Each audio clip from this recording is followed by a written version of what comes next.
Hello, stream. Hello.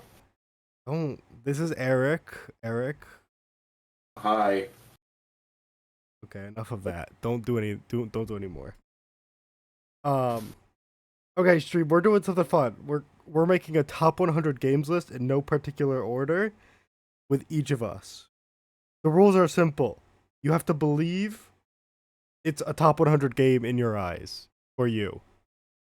That's all. That's the rule set. There's nothing else. We're just believing, and I am going to make fun of Eric's choices. And I'm Uh, probably going to try to come back at Ben's and then just fall on my face. that's fine. No, I'm gonna have some crazy picks. Don't worry. But I'm starting out like the most basic bitch because I think it's important. I'm putting Minecraft. Yeah, no, I that's fair. Minecraft I Frozen 2? I don't know what that is. Stream can't see that, but there's some Crap. interesting choice. Minecraft Ice Age would go so hard. Interesting. I don't think I could make this list without Minecraft because I've played too much of this video game.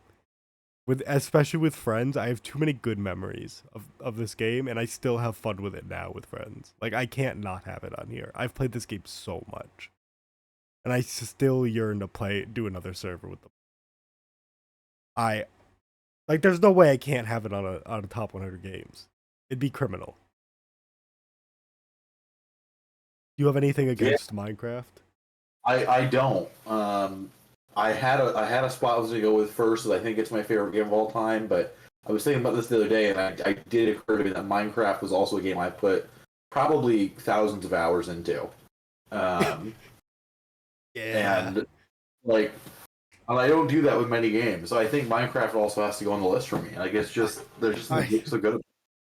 I think it's a very tough thing to not have. I mean, like we've had so many servers together of like playing and just hanging out with the boys. I remember back on the old Xbox 360 days, playing it with the boys, joining their server and realizing they've created like a huge floating castle, which in our minds it was a castle. In reality, it was like just normal stone blocks in like a rectangle, but it was amazing. It was incredible.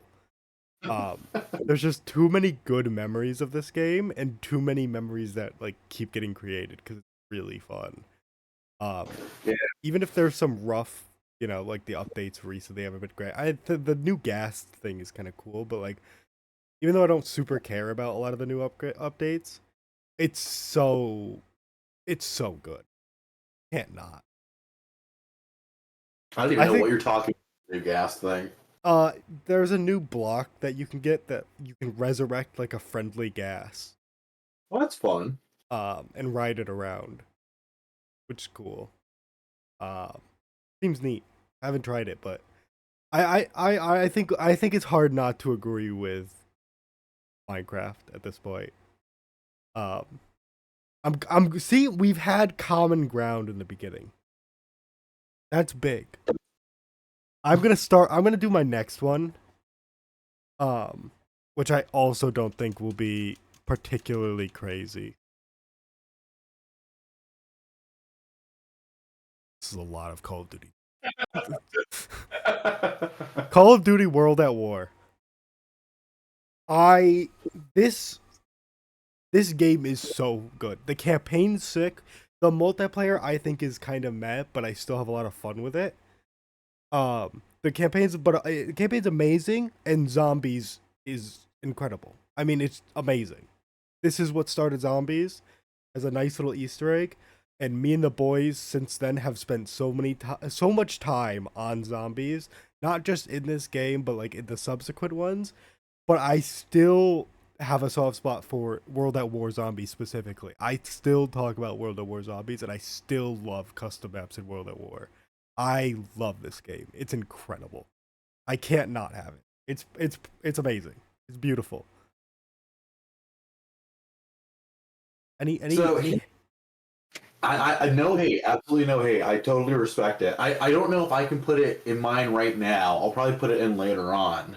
Uh, But I think World at War is a very respectable choice to put in there. Thank you, thank you. It's a good game, really good. It's a very good game. What do you what do I you got? I'd like to go to another Call of Duty, but instead I want to go with which should be my number one, even though we're not numbering these, but Star Wars Battlefront 2. You see me already typing You're Star Wars. already typing it because you know. It's two, Um, right? You're going for the two. OG, yeah. Although I'll probably put the new one in there at some point because I do really like the new one too. The But new one's good. New one's good. I the don't know OG, if it'll make my list, but it's good.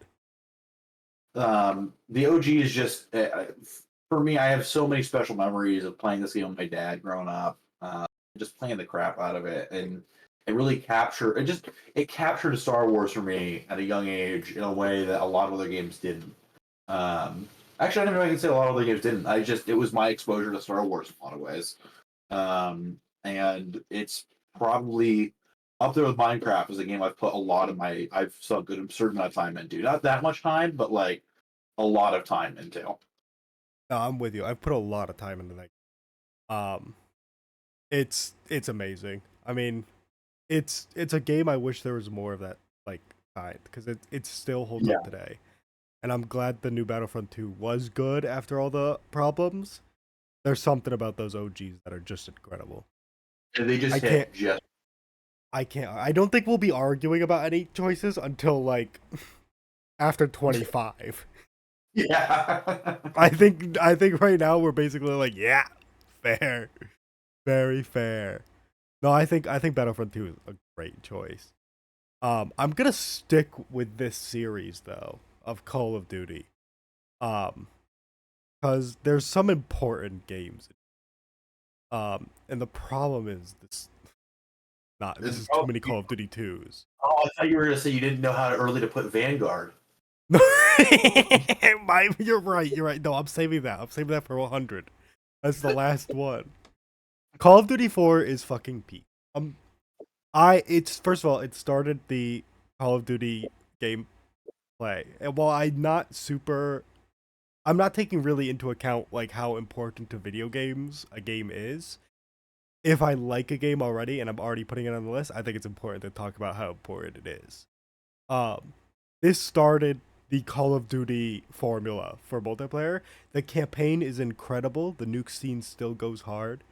The multiplayer is amazing. It's still really fun. I think this is far better than World at Wars because, to be honest, the hit reg works most of the time. Um, it's just fun. The maps are amazing. It doesn't really have any side modes, but what it has already is so good. It's genuinely amazing. Yeah, no, that's totally fair. I Thank. can't. That's another one I can't put on the list. I never really played Modern Warfare till later in life. I played the Um, shit out of it. I have a I vivid memory of me playing COD 4 with the boys and my mother coming into my room upset that I got a C on a test. So, I can't not have it on. I think it's fair uh, not to have it if you haven't played it till later. I still have fun with the game now. Which I think I I should say, I think that is important for my list is every game that I put on here, I can go back and play and have a great time. mhm, None of these are like gonna be, oh, I really liked it when I was a kid. Now it doesn't hold up. I would play any of these. for sure. And I'm gonna go with the sequel, Modern Warfare 2. Um, I think as my first COD on the list because that was my first Call of Duty, like real Call of Duty. I don't really count You Big talking Red about this One. one? You talking about the new Not one? not that one. Not that. That one was fine. It's not a top 100 game. Um, like this was my first real Call of Duty. I still remember like the night I got it and I played it with my friend Kyle. He came over.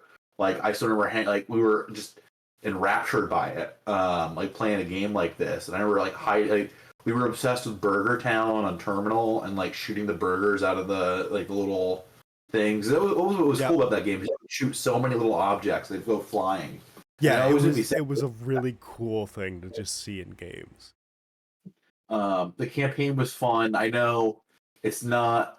I think it probably started the Call of Duty trend of being insane. From what I remember of the Modern Warfare and World at War campaigns, they were a bit more subdued compared to Modern Warfare 2. Two's a Um, little calmed down. Two's isn't too crazy. Modern Warfare 3 isn't.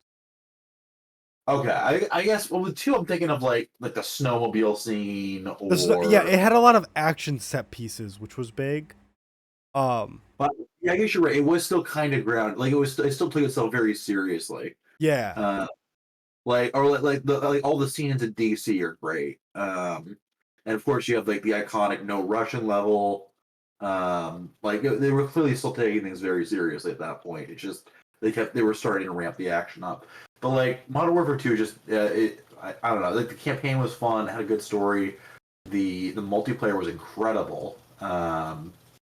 Still holds up if you play it with like bots or anything. sure. Um, or with buddies. Um, and it had what's it called? Spec Ops Spec mode? Ops. Spec Ops. Yeah.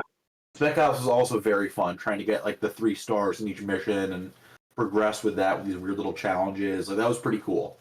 I think it just had a good mix of stuff going on with it, and it holds a special place in my heart.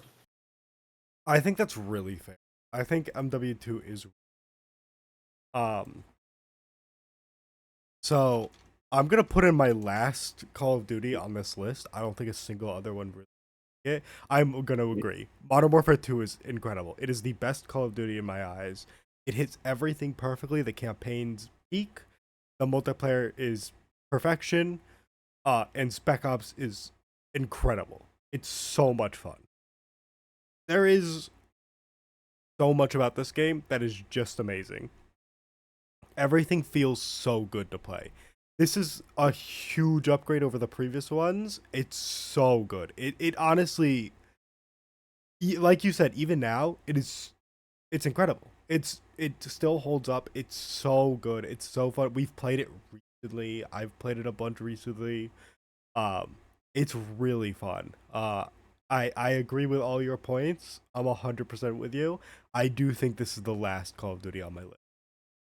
That's I fair. I I know. think it's not even nostalgia. I just can't get into the new ones as well. I know we play a bunch of Black Ops 3 and it's almost entirely custom games. I've never played the games. Uh I don't think I've ever played its multiplayer and I've never played its campaign. I've literally basically just played. Having played both, I don't know how many hours I put into the multiplayer. Not much, because it was when I started falling off of Call of Duty. But the campaign was just god awful. Um, they at least dropped back like split screen play, but all the cutscenes are from the same perspective. But they wouldn't put it onto one screen for some reason. So you just had this awkward, and it wasn't optimized for split screen either. So it was just, if I could just rant about this for a second, Go like for I it. remember the first mission, you like go, spoiler alert, you get cornered by a robot that like breaks all your arms or something, all your limbs. Um, and I played it with my dad, and we're both just trying to watch this on like this tiny screen because both are zoomed out. They got like black bars on the sides, and it's split screen, so it's tiny. And instead of just merging it into one camera, they kept it. They played the entire cutscene on 2 different perspectives. It was so stupid. It's fucking insane. Yeah. Um, but no, I agree. Like, I've got 2 more Call of Duties to put on there. I don't think you'll be I and surprised. I I'm not gonna be surprised at all. I'm gonna be straight up. Um, But I think you've got some strong choices. I think they're very fair. I think from so first of all, I do want to point out my list right now. Someone's gonna get to this point in the video and they're gonna be like, "This dude is the most basic gamer of all time." They're not fucking ready for pick number like 38. They're not ready for this shit. yeah, we're gonna The get. moment I run out of these shits and start pulling out the deep cuts that no one else has ever played, they're gonna be insane. But for now, I'm going basic. So yeah, continuing the Call of Duty train for me, I'm gonna go with Black Ops One. Yep. Um, I think that's probably my favorite Call of Duty because that, like, I love Modern Warfare 2 to death, but Black Ops One, um, was just like I love the campaign. I know you're not as big of a fan of the campaign as the Modern Warfare ones, but I love it. I thought the twist of Red Snop was really fun. It was a cool setting. like just iconic thing. Like the main menu, like so many parts of this game had just love and care put into it. Like the main menu, yeah, you could like get up and walk around and play on the computer. Like I remember trying to play Zork on that as a kid without a keyboard, so I was playing with like by manually typing in by like moving between each key on my PS3. I never got far into the Zork on it, but um, like it was just so cool, like in the vibe of it. And when you switch over to zombies and like the Hudson switched out for the zombie and the screen color changed, all the TVs on the side changed. But I love that game. I love like almost every map in that game that they released with the zombies mode. I still remember a lot of the DLC maps and base maps. And they had just cool things on them. Like this was the first Call of Duty, I think, where you could interact with things in multiplayer. Like you could close. They were very simple. It was like closing garage doors, or like there was like this blast door on this one thing, this one map. But one of the ones I remember I loved as a kid. Well, two. I think they came out in the same DLC. Were Kowloon, which let you zip line around, which was so cool. Very impractical, but very fun. And I can't remember the name of the other map, but you could like there were ice bridges that you could blow up with C4. And I never was able to get a kill with them as a kid, but I always really wanted to because they were very cool. I think that's all very fair. I think Black Ops is a very strong pick. I it doesn't hit quite enough for me. I think multiplayer was sick. I do like the campaign. I don't think it hits as hard as the Modern Warfare trilogy. Um, I do still like it. I am positive reception of this game's campaign. Zombies is also really fun. I don't think the maps are as amazing. I mean, to me, like the maps are really good in Black Ops 1. They don't hit as hard to me as like base Black Ops 2 or base World at War. Um, Even though I do like this game a lot, I think it's a very strong pick for top 100. I don't really have any arguments. I don't think it's making. That's fair. That's fair. I question it slightly, but not really. I get it. It's fair. It's I think because I already know where you're going with the next one. I think I'm gonna go for a more interesting deep cut. It's not actually deep cut. I'm going Garry's Mod.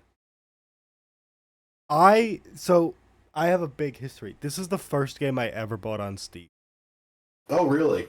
Yeah, this is the first one I ever bought on Steam. Um, this game is incredible. I think it's my second most played game on Steam. Um, I think I have like 1,200 hours in this game. A lot of Oh it's just man. messing around in this sandbox over time. Also a lot of AFKing, obviously at the menu. Um, but like just playing this game is so fun. Messing around in the sandbox as a kid was like, I can do anything. I can do anything I want. This is awesome. Um, and even now, like getting groups of friends together to play like Trouble in Terrorist Town or Prop Hunt is really fun. It's an amazing time. Um, we've done it. A couple years ago, we went back and did a bunch of binging of this game, and it was still an amazing time with friends. Um, I can't not put this game on here. It's too important to me. I've had too much fun, and I will probably continue to have fun in it. Yeah, that's totally fair. I honestly kind of wish I could. I can't in good faith put it in my top 100 because I really haven't played Gmod that much. But I watched a lot, and I mean a lot of YouTube videos of people playing Gmod and living vicariously through that. Because when it was big, and when I was like the right age to kind of play around in it, I wasn't really a computer gamer. Firstly, outside of Minecraft, and secondly, I just didn't have the friends to play it with. To be frank.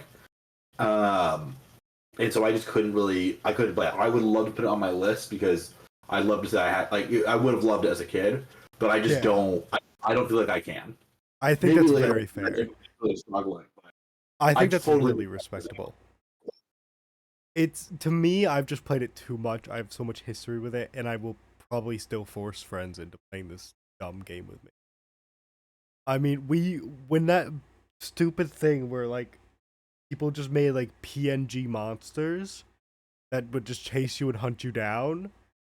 And it's really dumb. But you know, I got me and a couple friends, and we just hopped into Gmod, spawned it in, and fucking ran around the map yelling and having a good time because it's just dumb. I respect not putting it on the list because I do agree with your reasons. It's tough to put it there for that. For me, it's just I can't not. I have too much history. Let's. Are you going for your pick? Can I Oh yeah, guess you it? you know Can what I I'm going guess with. it? You know what I'm going with. Am I Yep, correct? you're completely correct. Yeah, I The game, know it. the game where the DLC, I don't remember which DLC name it was, but it was DLC 3. I can figure out which date I first got carpal tunnel on because of this game. Um, and Just in case yeah, people can't see it, it is Black Ops 2. I people can see it, but just in case someone's on like low resolution, it's Black Ops 2, brother. I guess to give the story with that for anybody watching, I played the crap out of those games, and the third DLC came out, Buried, dropped. I was a huge Zombies fan, and my friend and I stayed up all night playing Buried. I woke up the next day and was like, "Oh, my wrists feel kind of weird."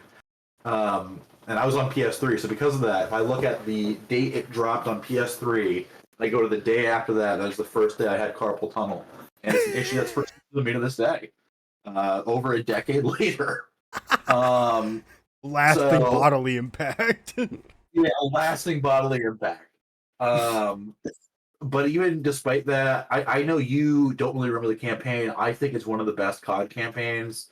It had an interesting branching story. It was just cool. Like the future setting was new at the time. It was novel. It was cool. Sometime this year, actually, I mean to replay it and just to compare and see what they got right, what they got wrong. Like there were interesting ideas, like Raul Menendez using the internet as like kind of as a weapon to galvanize people behind his cause. And it's like things that are very realistic nowadays, um, in a way. The zombies was so occasionally hit and miss. I think I enjoy almost all the maps a lot. Like Mob of the Dead will always be a top map for me. I know it's not one of your favorites, Ben, Wow. but like I liked great. it more after we played it because I do think I was too harsh on it. I still don't think it's like amazing. But I get it because it's the first. Well, it's funny because well, that's I'm getting the whole zombies discussion. We'll be here for hours if I get into it. So, We will. We um, will. yeah, I just Black Ops 2 is a great game, and the multiplayer was incredible. So, but that It will be was my very fun. probably my last COD on the list, at least for a while. I think it's very fair that we both have MW2 on the list. Oh, I agree. We both have exactly 3 CODs, and the only one that we share is MW2. I Because think you that's a can't sign not.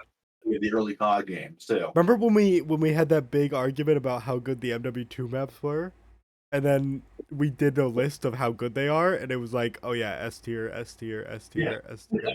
right. It was like I don't remember if I said it at the time, but like I had to just concede. You were completely right. Like MW2 has the best set of maps. It genuinely like perfection. I think Derailed has a time and place, but I don't think it's like I don't. I think it's like probably like a C tier maps, B or C tier, and it is the worst map by far. Yeah, Like a map that's like you could have fun in it, but like most of the time it's gonna be hell. That's the worst by far. There's not even one close to it. I think it's telling about Derailed that I could remember probably the majority of the maps in that game off the top of my head, other than Derailed. Whether it was just visually or like the name, including DLC maps. And until the new Modern Warfare came out that had the Modern Warfare 2 maps in it, I was like, oh yeah, I completely forgot about this map. And I think that says a lot about Derailed, but it's surrounded Yeah, by excellence. And you just it's have so it is crazy. It's surrounded, like you said, it's surrounded by excellence. Like it's a perfectly subpar map. Like in any other COD, it'd be a perfectly like mid tier map. But in MW2, it is just so unbelievably bad compared to everything else. Like there's just too much. I think these are strong lists so far. I think we should keep. I'm gonna keep it basic though. I hope you're okay with that. Okay, I'm gonna spice it up a little bit for my next few, but Okay, because I yeah, think there's a series that we're forgetting. As in, we're 5 games in, and we just haven't put it. But we have 3 CODs each. I think it's Mhm. important to put this. Oh, I thought you were going with a different series, but Nope. that. Yeah. Okay. Okay. Battlefield Bad Company 2 is incredible. It's so good. I have obscenely vivid memories of playing the Onslaught game mode, the Vietnam DLC, and just messing around in multiplayer with friends. Going crazy, strapping C4s to buggies and setting them at tanks, and just knowing that your friend's gonna die, even if it goes well. It's just so fun. The sniping felt great. Anything you did in this game was amazing. It always felt good. I have so many memories. If the multiplayer still worked in this game, I would love it. I'm hoping there's a bot mod that comes out at some point in the future to play multiplayer with the boys in this again because it's so fun. The campaign's really good in this too. It's just Battlefield. It's so good. I love this game so much. Yeah. I mean, I don't know if I'm gonna. I might put it on my list. I might not. The thing is, I was not as into Battlefield, but this was definitely my favorite one. It was the first one I played, and I have a lot of distinct memories playing it with my dad. Um, I totally respect putting it in there, though. I remember the campaign being a lot of fun. I mean, the level destruction was incredible at the time. It was. Um, It's like, still fairly good for now, to be honest. It's it's crazy. I just put too much time squatting up with the boys, having your last dude just chilling in a house surrounded by enemies as everybody else is waiting to respawn on them is so fun. Um, I don't know if another Battlefield will make this list. I think there might be one that might make it, but it'll depend. Um, yeah, yeah. If there's one that makes my list, it'll definitely be Bad Company too. yeah, it's Bad Company 2 is just so it's incredible. But I don't think there's much to say about Bad Company 2. It's just great. All right, It's so this one, I don't think you'll be surprised with this, Ben. But to go with a more indie one, no, it wasn't actually that. That's going on the list, but not yet. Um, okay, okay. it's Darkest Dungeon. I knew this would be on there sometime. The first one? Yes, both are going to end up on there. Got it. But that's the second one. That's the second one? Well, one Yep, second. second This one one. down the left. Yeah, that's the first one. There we go. You really could have put them on in either order though, because it doesn't matter. 'Cause I love both games. I think I actually prefer the second game at this point, but the first game I've got a good amount of hours in. There's just something about the vibe, the world that really captured my interest. Like the Lovecraftian horror with like this like kind of grimy, I guess like grimy, like gothic horror and just darkness and like the whole concept of these flawed heroes trying to fight back and bring light to this dying world. I guess that's more of the second one, but it's just very cool and it's one of my top favorite games. I've never beaten it. I don't know if I'll ever beat it because I'm just not very good at the first game. But so many cool things, so many fucking cool things. Like every hero's got a cool backstory. The it's a very unique management system. I remember we got into a debate with Josh about this. I almost compared it to I think it's comparable to XCOM in a way, where like you have this roster of heroes that grows over time, and you got to send them in, and you can lose them and not get them back. Um, but actually XCOM's probably gonna go on the list too. Now I'm thinking about it, but that's for later on. I don't know. Point is, Darkest Dungeon One, just an incredible game, incredible soundtrack, incredible vibe, incredible art. I this is one of those games that I don't really have a oh, I don't think it's a one of those games that's simply not for me, at Mhm. least in my mind so far. I've never looked at it and been like, I want to play that. It's always kind of been like not for me, but it seems like one of those games that's it's not for me, but it looks like it's made so well and that if you are into it, it is basically like a perfect game. Um Oh, and that's I think that's a lot. I think that's a very fair choice. I knew it was coming on your list. It couldn't not. I, I I think it's fair. I think it's a very fair choice. I I'm trying to think how I'm let me get one that obviously is going to be here. I like this is so obvious for me. It's Arma 3. I I can't not. This is my most played game on Steam. I can't not have it. This game is so specific. If you have to really be interested in like super clunky but in-depth like military combat, but once you get into it, it's so fun. There is nothing quite like a firefight in Arma. When you're like pinned down, it is so fun. It's fun with friends. It's fun. I've played a shit ton of it single player, just messing around in the sandbox. The modding support brings this game to a fucking other level, which I don't think we've talked about it, but we talked about it before. Modding does count towards the original game. I think modding scenes are important for games, and Arma 3 has one of the best of all time. Maybe a top 5 modding scene of all time. Um it is you can do anything. You can genuinely play World War II, you know, US Marines versus, orcs from Warhammer 40K. You can do whatever you want. It is so open-ended. There's so much that you can do, and it is always a blast. It is always one of those games where every couple months I think I would like to play more Arma 3 and just mess around, have a good time, shoot missiles. I adore this game. I've loved it ever since it came out. I've loved it ever since Operation Flashpoint. The series is so good, and Arma 3 is so amazing, and I'm still waiting for 4. I'm excited for it because Reforger is a great step towards. Yeah, I have. It's another one that I can't put on my list, but I know how much you love it, and having played it with you, I get it. I don't know if it's fully for me, but I get it. We've at least had fun when we've played. We've messed around. Yeah, yeah, for sure. It's one of those games where you can be like bad at it, and it's still fun because you're hearing your friend die next to you. Sick. And to be fair, this game also runs like straight ass. This game is terribly optimized. Just Yeah. horrible. One of the worst you'll ever find.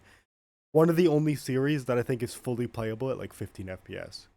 Coming from someone who's played hundreds of hours of Arma 2 in 15 FPS. So I think it's perfectly fair. I think it's fair not to have it. I don't think anybody I know would ever have this on their top 100. For me, it has to be. There's too much that I've had fun with.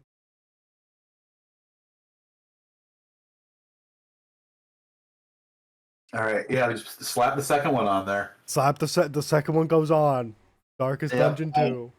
I love both games. I love the second one more. Like, I initially didn't like it as much as the first game, but I've grown to really love it. It is actually hard for me to go back to the first game now, because I think the second game just improves on it in so many ways. You got free DLC coming out for it, which is incredible. That's just a whole new ways to play the game. Um, they flesh out all the character backstories, and add on to some, like the flagellant like kind of changing his is awesome. Ben, he basically is a man obsessed with the faith, like finding faith through pain, like an absolution in himself, and he literally whips himself so hard that he almost dies and has to fight death itself in a battle, wins, and now death is constantly stalking him. And there's just a chance death will show up randomly after you win a fight to fuck you over, and you have to fight death itself. That's fucking sick. That's awesome. The world is cool. The message at the ending cutscene, which I won't spoil, which is very satisfying. The story of overall of trying to find redemption is intriguing. I've got more hours in this game, I think, than the first game, and I'm gonna keep putting more in because I love it. Yeah. No, I think it's fair. Just like Darkest Dungeon 1, I think it doesn't seem like I think this game looks more up my alley than Darkest Dungeon 1. I don't know if I'll, you know, pick it up. I probably will pick it up, just now, not in the near future. I Mhm. think it's just a competent, well-made game, and I think it's great for those who like it. I no arguments there. Solid list so far. This is going well. We haven't gotten Oh into an argument. no, that's for later after top 25. Uh, I'll you know what? I'll keep it steady. I'm of course I have to have Star Wars Battlefront. Yeah, I agree yeah. with this game is so important to me. I played the shit out of it as a child. I've gone back to it and it still holds up. It's really good. It's obscenely fun. There's so much good things to find in this. The modding scene is actually really good. That adds a bunch of stuff to it, but the base game is already really good. The campaign's really good. Multiplayer's really fun with friends, and just hopping into a game and just messing around is really good. I love this game. I played the shit out of it as a child, and I've gone back to it now, and it holds up very obscenely well. Um, it is non-stop fun. I've done a bunch of streams of it, like within the past couple of months, and it was an amazing time. I got really into it. This game's sick. It uh, while the first game I've gone back to and played for the first time and really enjoyed it, and it has a lot of cool things that two lacks. I don't know if the first game will make it on my list. Um, two has to be. It's so good. It's incredible. It's the Star Wars experience. Yeah, I fully agree. I was gonna do something else, but I think I might actually, before I forget, I want to put the new Battlefront 2 on it because I think the new Battlefront 2 is also an incredible game. But I got a lot of time in. I need to actually check and see if there's a stats page somewhere. But I can check how many hours I'm on it because I'm just curious. But I mean, watching this game because I got it as a birthday gift. I remember being very against the game because I was like, I'd heard about like the Darth Vader 100 hours thing or whatever, and all that bullshit. That rightfully earned hatred for that game.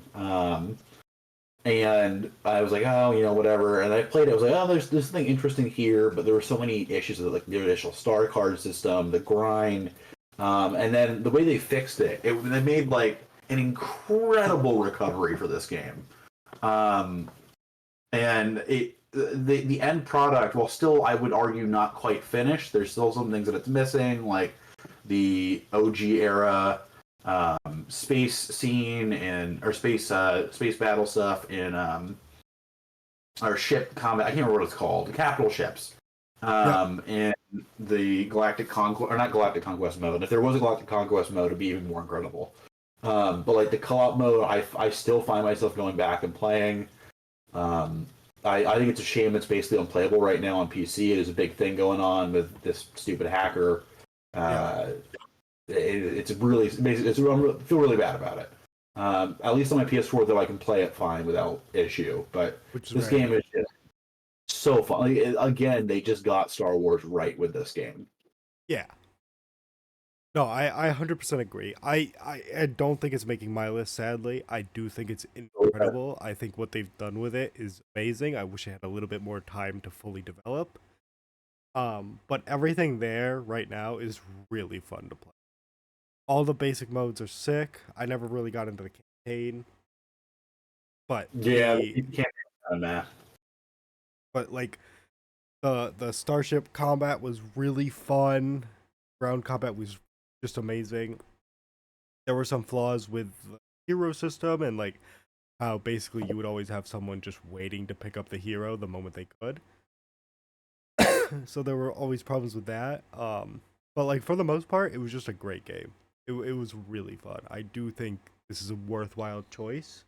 I just don't think it's. I get it. It's totally fair. I'm gonna get another obvious one. Anyway. There was no way I couldn't have Rocket League. It is the only game I've actually gotten into competitively. It's the only game I genuinely care about my rank. it this game is, in my eyes, the like one of the most difficult games. No, probably the most difficult game I've played, especially to get good at. This game, when I first started, William, a good friend, tried to get me into it. I would play it for like a week and then uninstall it, and we'd come back every couple months, and I'd join him again, until finally I hit, I think, like Plat 2 or Diamond 1, and things started to click. I started to hit the ball better. I started to hit interesting like shots, and it started to feel good. And I got an addiction, and it's never quit. This game is too fun to get good at. There's no other game like it. You have no transferable skills. If you're into racing games like me, nothing. Sports games, don't even try. There is nothing you can do to prep yourself for this game. You just have to play it and like get good. And to do that, and where I am right now, top like I think 11% of the world in twos, which feels really good. Um, it it feels good when you start hitting things that like feel amazing and look amazing. This game, the best way I can describe to like new people to how it feels to get really good at this game is imagine the old Call of Duty montages of like trick shots, except if those trick shots were not only competitively viable, but like actually sometimes the best option to ever do. Like going crazy and hitting insane things is so good in this game that you should be trying to do it once you get good enough. It's so fun. I can't not. This game is slowly overtaking Arma 3 as my most played game on Steam. I have like 1,000 hours in it now, and I don't plan on stopping. It's too fun.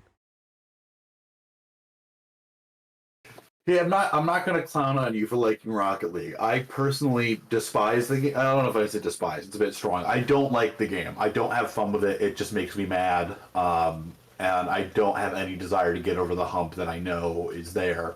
Yep. I get that you like it, and I get why a lot of people like it, but it's very much not for me. I think that's very fair. It is, like you said, there's a hump that you have to get over, and the problem is you have to basically get over it yourself. Because you can't have fun. Like if you started now, you couldn't have fun playing with me. It just wouldn't be fun for either side. I would be playing to a level that would be obscenely low, and if we played online, you would be playing against people who are obscenely good. Um, so you basically have to grind out by yourself until you get good enough to play with like people if you have friends that are higher ranked, and that's a rough thing to get over. And that's why it took me so long to get over it of just playing with William. And once I finally did, I fell in love. But it's too much of a hurdle to get into. It's really tough. I 100% understand. But I can't Yeah, help it. Too good. I've got a weird one that I don't know if it's going to be on the list. So look up yet another Pixel Dungeon, and if that doesn't work, we'll just have to do Pixel Dungeon. This one? Oh my god, yes, that's it. That's it. So the story with this is a mobile game I've been playing since high school, on and off, and it's probably my most played mobile game. It's free on Android. I highly recommend it if you like roguelikes. And you basically just go through, I think it's like 25 floors of a dungeon, I want to say, with like one of four different heroes. There's a base version of the game, and this was like, that was open source. And so there's a bunch of mods on the store, and this is one of them. And this is my preferred way to play it. I just think it's a lot more fair than the original game while still being brutal.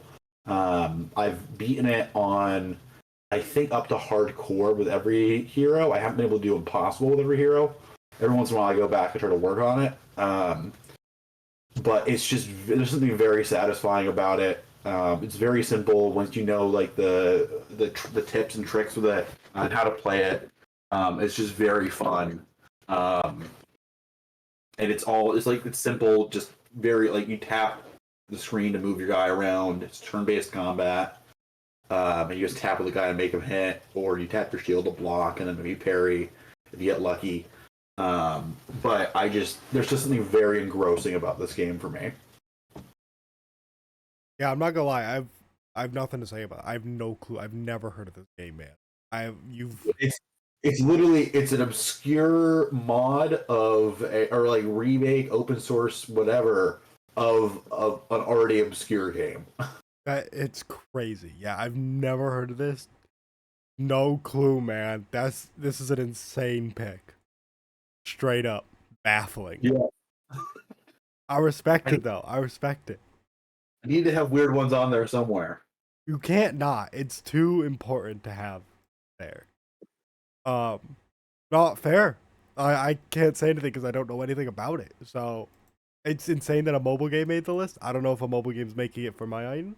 I don't think It's so. also hey, let me clarify it with that. It's free, and there's literally the only option to pay is if you want to donate to the maker, and that's it. Everything else is free. Huge respect to them. That's sick. You better fucking send them like $1 donation. I'd like to at some point when I'm making money again. I think that is important. But I think that's completely fair. I don't think there's any way we could go around that. It's good. I'm gonna stick with some more normal choices now.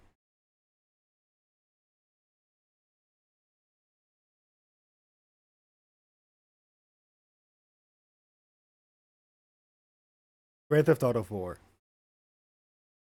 This game really fun. Grand Theft Auto 4, amazing campaign, really fun gameplay. Just like in my opinion, one of the best. To be honest, the second best Grand Theft Auto.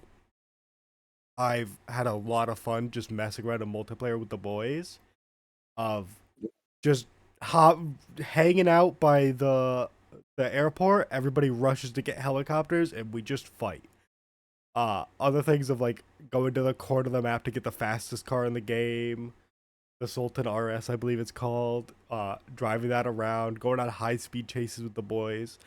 Good looking back on it, because of GTA 5, there was very little to do in the free roam of this game, but we rarely ever did anything that wasn't free roam. We would just mess around and find things. Running into a burger shot and just hiding in there for a while and just like fighting the cops in a never-ending struggle. So many good memories and so much fun in this game. This game is... Yeah, I think it's fair. I was much late. I didn't play Grand Theft Auto 4 until much later in life. But by that I mean like the past few years. And I've enjoyed what I've played of the campaign a lot, and I'd like to see more of it. Unfortunately, it got spoiled with the ending. So I know what happens with that. Yeah, you can spoil it. It's been out for like 13 years. The shooting at the wedding or whatever it is. The shooting at the wedding, you have to choose who to save. So like I know about that. I think the furthest I got in was like the mission where you have to like, it's still very early on. You like bicycle after somebody, and I just hated the bicycle control so much that I made me stop playing the game. Fair. But I get why it's on the list. I don't know if a GTA is going to make this list. GTA 5 might come up there for me. It certainly deserves it. I just don't know if it's in my top 100. There is definitely another GTA coming on right after this one. Okay, so sticking with this isn't sticking with. Going back to like games I've just really played on PC, I got into later in life. FTL Faster Than Light. This game is incredible. Every time I look at my Steam hours on it, I'm shocked by how little time I have in it. I've only got like 900. I think it's 99.7 hours. And for I feel like I've played it so much more than that. It's another roguelike game. It was the first time I played it really captured ship management in a way that was really interesting for me. I don't know if you've played it or seen it be played, Ben. I have Um, seen a lot of this.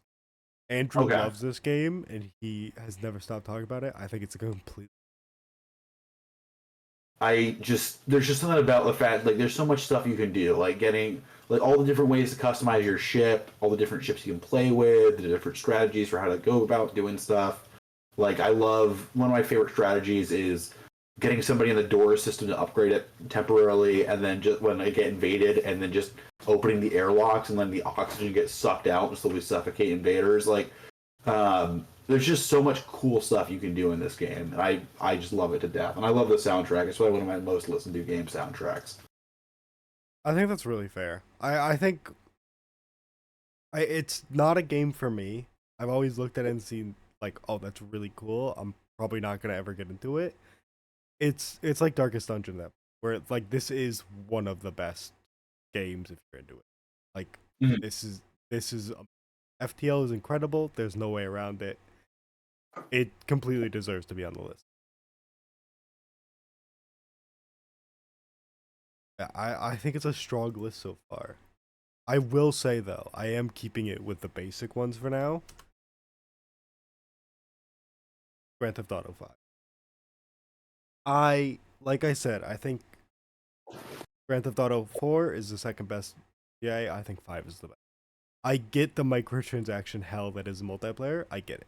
It's awful. What they've done with the multiplayer and how that led to killing Red Dead Redemption 2's any like chance at having a multiplayer basically um sucks. The microtransactions in this game fucking suck. They are actually macro. It is insane. However, the story mode is genuinely incredible. The things you can do in this video game are amazing. The actually just playing multiplayer with friends is so good. If you just get past, like, if you just don't even look at all the stupid shark card stuff or any of like the multi-million dollar stuff, and you just hop in with the boys, it is a great time. This game is amazing. I love it. I've put a lot of time into it. I've played the shit out of it. I've played mods. I've played custom servers with friends of just like drifting down, Japanese mountains. It's it has so much to do. There is so much in this video game, and I love playing it every time. We've gone back recently and just robbed convenience stores and armored limousines, and it's just a fun time.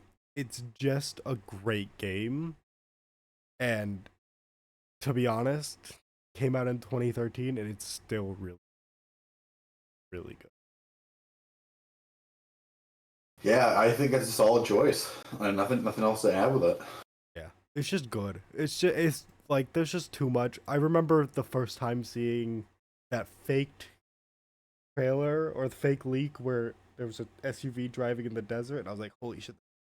Obviously, it was fake, but I was a child. Um, and then when we actually got real information, and I saw that you could customize cars, I was like, "This is gonna be the best game of all time," and it is one of them. It's amazing. I love it. All right, this is gonna be one that I've been bugging you to play for years, and we played it a little bit. I haven't played it much recently. It's such a hard game. It's that I haven't gotten back into it recently. But Blood Fresh Supply, um, just fucking oh man, I've had so much fun with this game. I love the main character Caleb. He's just iconic. I mean, as iconic as he can be for being from an obscure '90s FPS game. But like, he's just got so much character to him, so much flair. And this is especially with the Death Wish mod, which is basically just a whole new game made inside the same, made with the same app, like base game assets and stuff. And it's just it's basically the real Blood 2, because the actual Blood 2 apparently sucks ass. But this first game is just really fun, really frantic, really tough, but really rewarding to get through it. Like you fight a lot of bullshit, but you always feel like you have the tools to handle it.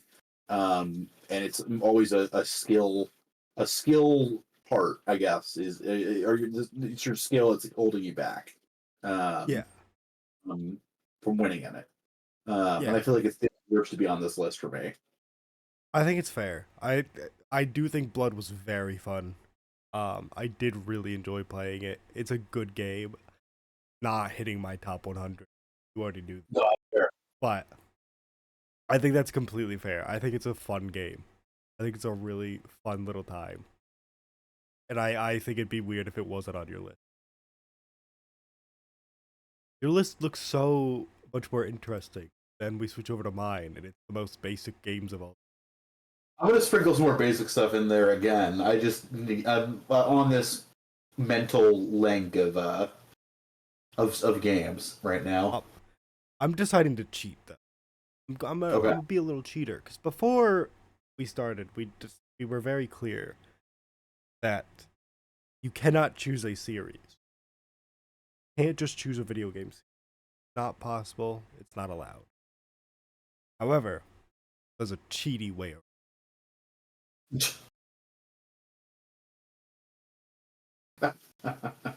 Halo the Master Chief Collection. If I were to actually just put the base games on here, I think Master Chief Collection is a very fair choice because it does just have all of them. If I were to put them, it would probably be 2, 3, and Reach. Would probably be the three that would make it on here. The problem is, I love all these games. Halo is an obscenely important franchise to me. I've played the shit out of it since I was young. It's really good. It still holds up today. I've played a shit ton of Halo C. Recently, probably my most played recent Halo game. Just a ton of fun. Playing Halo 3 back in the day, I didn't play a lot of the Halo 3 multiplayer. I played a genuinely good amount. Or Halo 2 multiplayer.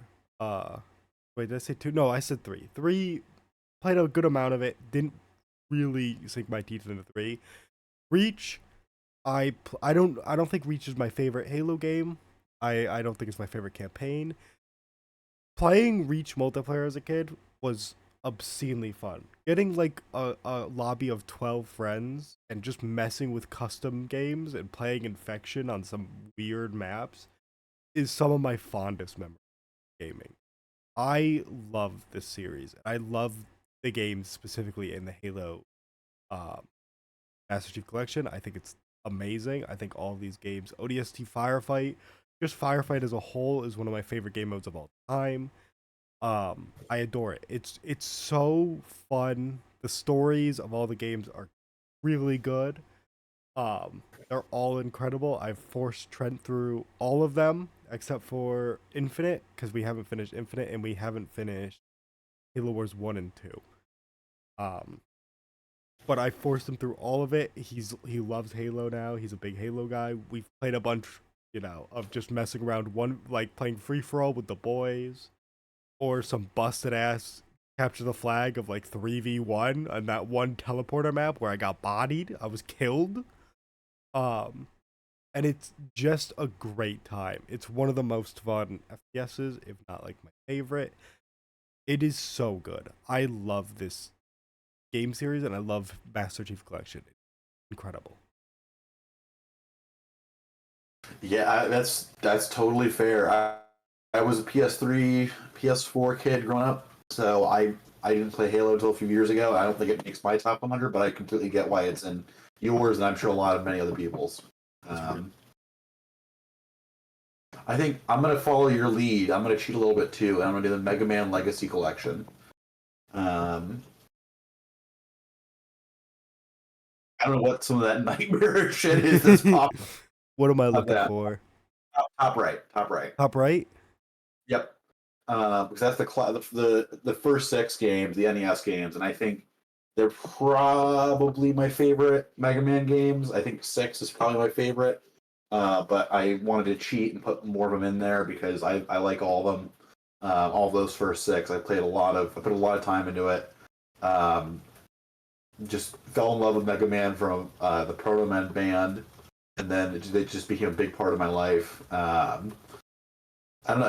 I love the tight platforming, the interesting bosses and unique weapons, and I like what story there is. I like a lot. A lot of it gets fleshed out in comics and stuff, but Proto Man is one of my. I just love him as a character. I think he's a really interesting character for the NES era, and for a platforming game for children.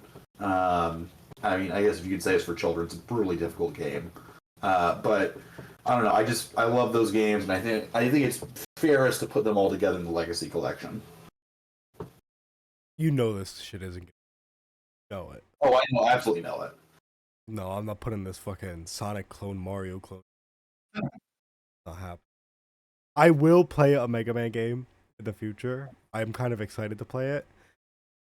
I've just never played one. I was never a big platformer as a kid. Not really into the whole thing. I think it's fair. I mean, it's a really important series to. It just never spoke to me.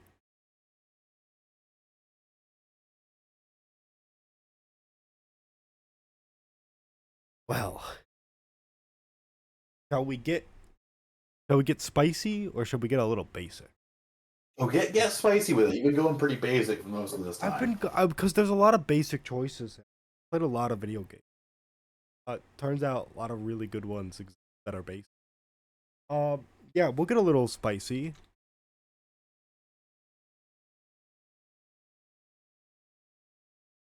Mercenaries 2 World in Flames. This is if I was to make this list and cut it down to like top 10, this would probably be still. Mercenaries 2 World in Flames it's so stupid. It's really dumb. The story starts with you getting shot, like betrayed and shot in the ass, and it leads to you dropping a nuclear bunker buster on the main villain's head. It's crazy. It's stupid. This game is basically a big sandbox of just here's a bunch of weapons and a bunch of actions. Just have fun. Just enjoy stuff, destroy buildings, go to war and have fun and just go crazy. Airburst rocket launchers are sick. Flying helicopters is awesome. You have a grappling hook that you can grapple 2 helicopters and like you get to do a QTE of like ripping someone out of a helicopter and doing fun stuff. It's really cool. I love this game. I played the shit out of it as a kid. I remember bringing my friend over and having him fire off a nuke, and it absolutely slaughtered him. We were just dying of laughter. This game is so fun. It's really dumb. I've played it within the past like 3 years of just messing around and enjoying it. It's one of those games that I played the shit out of as a kid, and I still go back to now. I do constantly. There's just too much to do and too much fun stuff to have. I mean, you have like normal factions like the U.S. and Chinese military. Then you have like the Venezuelan rebels and their normal army. You have a American corporation for oil. You have like Jamaican pirates. There's so much fun stuff in this game, and it doesn't take itself too seriously. It's just a good time. Yeah, I've never played Mercenaries 2. I think I watched you play it once. Yeah, you saw me do like the intro mission. Yeah, and it seemed neat. I get why you like it. I've just never really played it. No, not even really. I've just never played it. Yeah, no, it's a very rare game for people, but I adore it. It's too good. All right, I'm gonna go a little bit more basic with this one. Uncharted 2.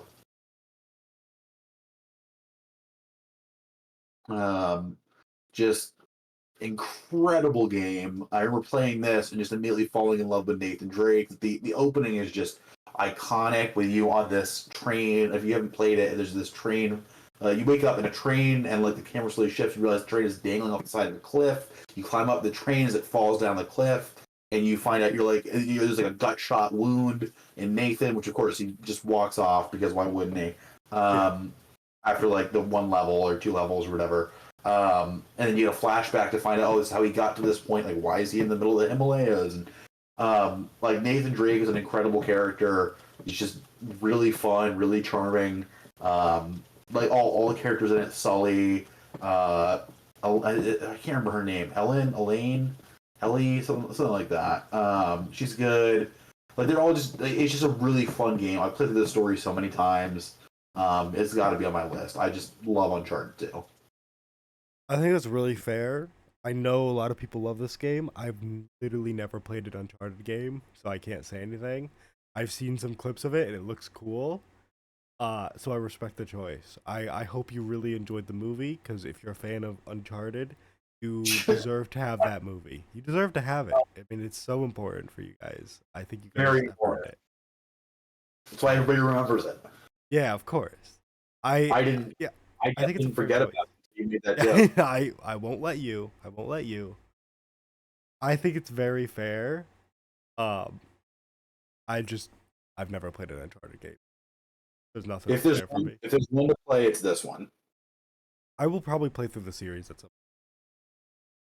Just know the because I first do one- think it's important to play through. I think I'm gonna add another. I think I'll add another, because it's looking a little boring here.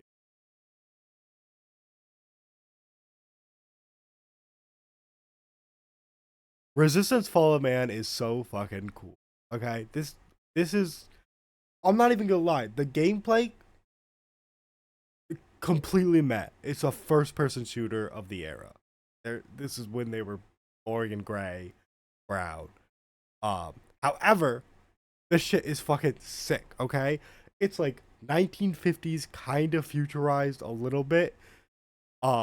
Except aliens invade, and you're fighting aliens, and it's so cool, man. You have like propeller planes dogfighting like alien ships. It's so fucking sick. This game is so cool. I'm gonna be straight up. I've only ever played this game of the series. I want to play the entire series.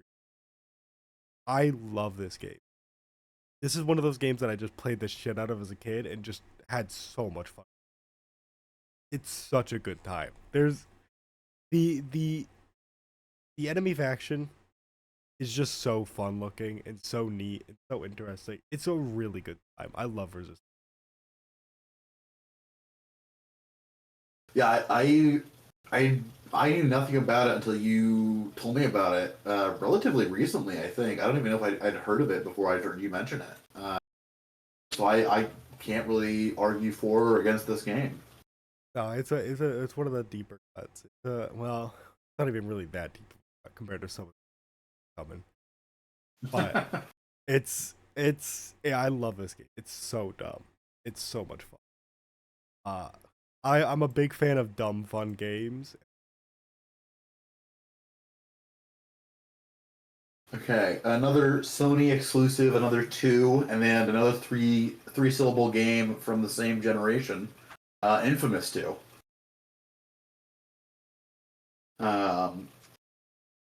So I got the first Infamous as well as the next game on my list. I think it's gonna be the next game. After the Sony server outage of like 2012, 2010, 2011, somewhere in that range, when the hackers took down the servers and then they had to like keep them offline for like 3 months or something, and they gave a bunch of free games afterwards as recompense. And I remember just really loving Infamous 1, and Infamous 2 was just a really cool game. The morality system was interesting. It wasn't super deep. It was basically, are you a good guy or are you a bad guy? But what was cool was it changed which powers you got. You were like a lightning firing guy at the start, but you could get like ice powers or fire powers. And even within the lightning powers, they changed what they did based on if you were evil or good. And your guys, like, NPCs would react to you differently if you were a hero or a villain. And your appearance would dramatically change if you were a hero or a villain. Like, when you were a villain, you basically looked like a Sith. Like, you had pale white skin, like glowing red eyes, all these veins on your face. It was really cool. I've never actually beaten Infamous 2. I've gotten very close to the end. And then I got distracted and went and played something else. But I love this year. I just love this game. Have you ever thought that maybe you like the second game of a series to got Star Wars Battlefront 2, Modern Warfare 2, Black Ops 2, Darkest Dungeon 2, Battlefront 2, and got a Mega Man 2 in here, Uncharted 2, Infamous 2. What's going on here? Well, I mean, the fact there's no Minecraft 2 yet, I think that's the real shame because that would be on the list. But That's uh, they're gonna announce it tomorrow. Indeed. they could. Um, no, so yeah, I mean, I think it's just because you get a chance to perfect the formula in the second game. You get a game that works, and it works well. And some of these I do really enjoy the first game. Other ones I don't really enjoy the first game. But sometimes it's just you need that second game to take the first one and then perfect it, and you nail it before you run the series into the ground. I think that's fair. I think that's very fair. I think Infamous 2 is also a great choice. I've never played it. It's one of those ones where it's like I've always seen it and I'm like, I would fucking love that game. I've just never played it. I could see you really getting into it. I would probably adore this game, but I've just never played it. I do think we're three Sony exclusives in a row though. I do think we need to break off of that. Uh, and I will show some PC gamers some love. I can't. StarCraft Fives. StarCraft 5, StarCraft 5. StarCraft Brood War. This game, I adore this. StarCraft 2 is great. I love StarCraft 2. I don't know if it's making the list. I do think StarCraft 2 has some of the best cutscenes in gaming. Okay, shit is sick, okay? But I don't know if it's making the list. StarCraft 1 has to. This game is too. I've played the two of the base campaigns recently, and had a great time. Except for the final Terran mission, that shit is hard. Right? They won't stop nuking my base. This game is so influential to me. It got me to like strategy games a lot. I'm not very good at them at all, but I love them. And StarCraft is like the reason. The campaigns were amazing. Just playing the game against AI, there was that weird map that I think it was called like Hunter something, but it was just a wheel spoke with 8 spokes. It spawned on one of the spokes. Sick. And I played the shit of that against AI all the time. However, the big thing about this game is the custom games. There were so many damn custom games in this. I would be a nerd and I would hop into one of the roleplay servers of like some fantasy random world and just roleplay as making like a bunch of bad dudes and like making it was fun. I love this. Playing the Resident Evil RP ones where you could fucking spawn as a bunch of zombies and shit. That shit was sick. Okay. The custom games as a whole were, you know, all the random stuff like spawning, like constantly spawning enemies and setting them to fight each other. There was that penguin one. The penguin one was sick. Down to like the simple just you're a marine, try to take out the entire Zerg base and like slowly level up. It's really good. There was so much to do in this game because of the custom game scene, and the base game was already. StarCraft is so good. I adore this game with all of my heart. I love it. Um, it's too important to me. Game's sick. Yeah, I've never played StarCraft. I don't really get into RTS games that much, but I know it's one of the best, so I respect it. It is one of the best. It is. I do think lurkers suck ass. Okay, if you play Zerg and you bring out a lurker, just know I think less of you as a human being. I don't think you're worth as much as the rest of humanity. I think you can be cold and slaughtered. Your genes are weak, and I hope you do not reproduce. That is all. We can go to Eric's list. Okay, on that note, a very violent game, very gory. Lurkers suck, okay? They burrow into the ground and shoot out spikes, and you have to have like an observer to see them or a special way to detect them. It's really annoying. So a very violent game, Little Big Planet. Oh my god. Like I said, I got it in the same thing. Oh no, they not have a They picture of definitely it. do. They definitely do. I don't know who that person in the middle. What is that? Is that just a picture of the bottom half of a mermaid? I think I might be spelling it wrong. I think it might be like. No, I'm pretty sure it's Little.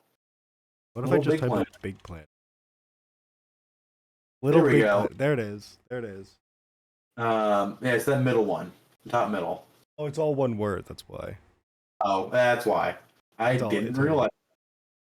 Um, yeah, so that game, I have so many good memories of playing it with my sister growing up. Karting was, you're joking? Karting was actually a fun game. It's not going to make the list, but it was actually a good game.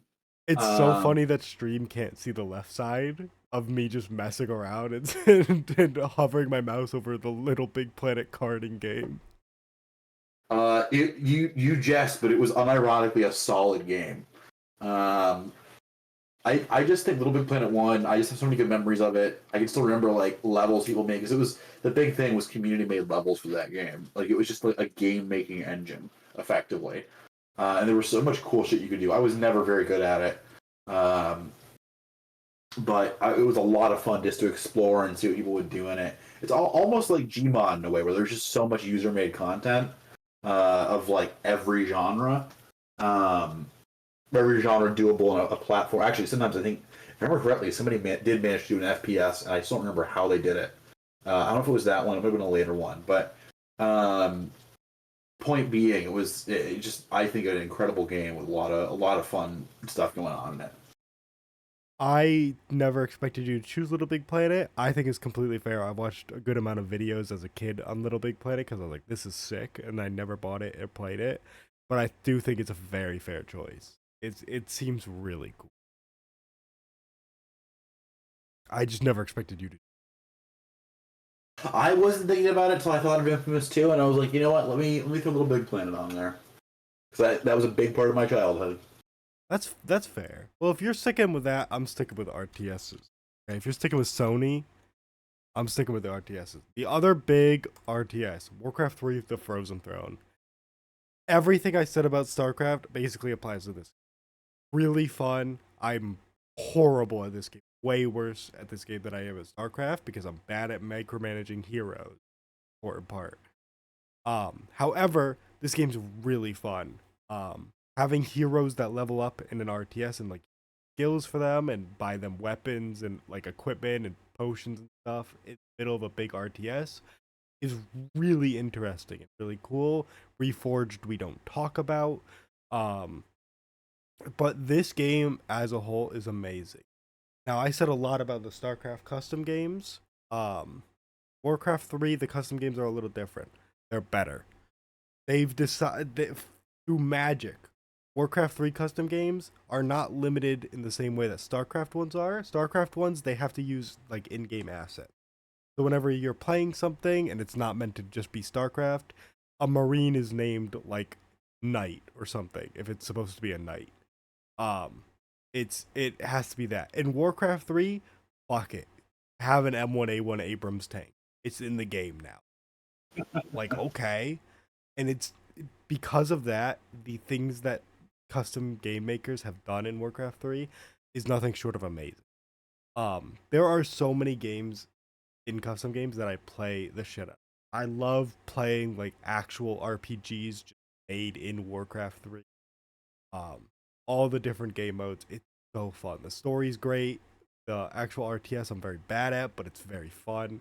I remember as a kid getting the polymorph spell, or I believe it was like an item, and just turning enemy units into sheep. This game it's just like StarCraft. The same reasons. Had the same real experiences with this. It's just a lot. Yeah, I've never played Warcraft either, so no real comments on it. It's cool. I actually did like the movie. You I have know a lot of people hate it, but the movie is sick. Did you not know about the movie? No, I knew about the movie. I was aware of the movie. Good, good. It's fun. You do need some Warcraft knowledge, but it's fun. Um, Everything for that. Okay, so this game is called Medieval, but it's spelled EVIL at the end. No, like MED. Oh, maybe it is MID. I couldn't remember. I guess I was wrong. Um, so this game, I don't know if you know anything about it. I do. It is that A little game. bit. It always scared me as a kid, just with the fact that it was very goofy. But I think it was one of the early games that kind of got me interested in being in stuff that I was scared of. Because it was just kind of creepy as a child. Like, you had the weird PS1 graphics and this opening cutscene where they had this evil sorcerer named Zarok who looked very wet. And he just gross skin and stuff and like creepy imagery. As an adult, it's very fun. It's like kind of Tim Burton-y, inspired, just interesting characters, very silly vibe, and just very fun world. It's another game I haven't actually beaten. I've gotten very close to in both the original and the remake. And then I just lose interest in trying to collect all the hero chalices, and I don't want to beat the game if I don't get all the hero chalices. So then I get distracted and play something else. But I do love this game. I think it's fair. I've never played it. I don't know a lot about it. I know a little bit. Um, I think that's fair. I think that's a cool inclusion. I don't have too much to say because it's not, you know, it's not something I'm familiar with. But I think it's a neat inclusion. I do think I need to keep it relatively popular though, but I don't think you're gonna have it on No, I'm definitely not. Gears of War 2. Specifically Gears of War 2. 3, I don't remember too much of. 1, I didn't play a super large amount of. 5, I've played a good amount of because the Horde mode is pretty fun in that.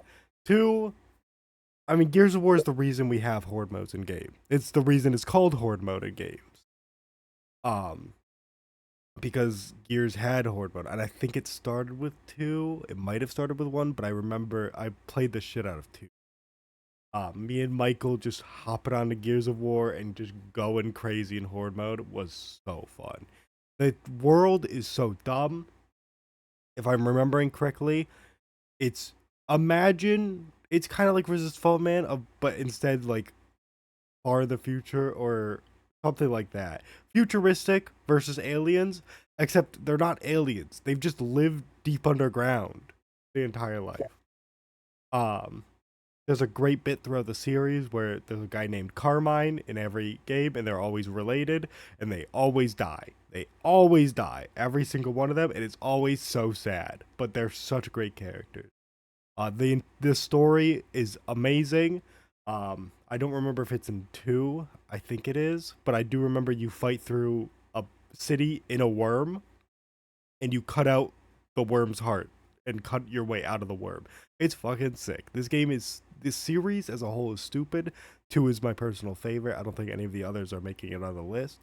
But I've played too much of 2 in the campaign. Messing around in multiplayer is really fun. And Horde mode is just incredible. Just so much fun. Yeah, I've never really played Gears of War. I tried the first one out a couple years back. I couldn't really get into it. But I have no negative feelings about about it or you having it on this list. I think it's a fair choice, especially with how much I know you've talked about it before. I love Gears of War. I need a Master Chief Collection, but for Gears. All right, going away from the from the PlayStation for a little bit. Civilization 5. Just incredible game. It's aside from Tabletop Simulator, which I don't really count as a game. It counts as a game. It's my most played game on Steam below that. Can you see Brave New World?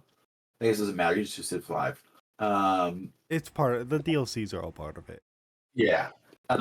Just because the base game, from my understanding, is not as like all Civ games. It's not finished without all the DLC. No, it's not. It's very much not. Juicy, but I love this game. I recently got back into playing it again. Can't get into Civ 6. Haven't played any previous ones. Probably not going to play Civ 7 because it's more like Civ 6 than Civ 5 from everything I've seen. but this game is just addicting to me. It really scratches that just one more turn itch. I love building a civilization and watching it grow. Having all the different leaders add so much replayability, especially with all the maps. Playing multiplayer with your buddies is fun. We've got some good memories of doing that in college. Yeah, just really good game, just really solid. It still holds up. I'm not gonna have a Civilization game on my list. I don't super fuck with them anymore. If I did, it would have been Civilization 4 because I played that as a kid and I enjoyed that the most. I just can't get into. I don't really. I think anytime it comes to like declaring a war, I'm like, oh, this is. Anytime there's I have to do combat in that game. It's like I don't want to do. And that's usually where I stop. The first time a war is declared, I'm like, oh, there goes my enjoyment of it. I think it's fair to have it on the list. I don't personally agree with it. I can't. I don't fuck with Civilization. Sadly. That's fair. I've gotten to enjoy war more. I actually did a domination run recently with Japan that was very fun, but you can get fucked over by the AI very hard in the game. The current run I'm doing, I've got screwed over, and I just have to end the run because of the That's war. very fair. I just don't like the combat. I think it's very boring. I think trying to take a very fun. It's simply I found out it's not for me. But I think it's a fair inclusion. However, if we're going grand strategy game, I will throw out the one that I need to. Total War Medieval. Where's King? There we go. Total War Medieval 2. It's the best Total War in my opinion, by far. I love Total War as a franchise. And Medieval 2 is by far the best one. I have both of them on the list. Kingdoms is just the expansion pack for it that just makes it even better. Um, it's so fun. For people who don't know what Medieval 2 is, sick. Okay, you have a grand strategy map like Civ. You build up armies, except when you go to fight, it's an RTS, and you use the units you built, and they keep their damage and stuff. They gain experience as they fight, and the more they fight and survive, the stronger that unit will become. You can upgrade them through the ages of having like better armor and stuff, and then you'll eventually get better units. So you start with like normal longbowmen, and you'll end with like musketeers, or like they're not technically, but like early musketeers, really early.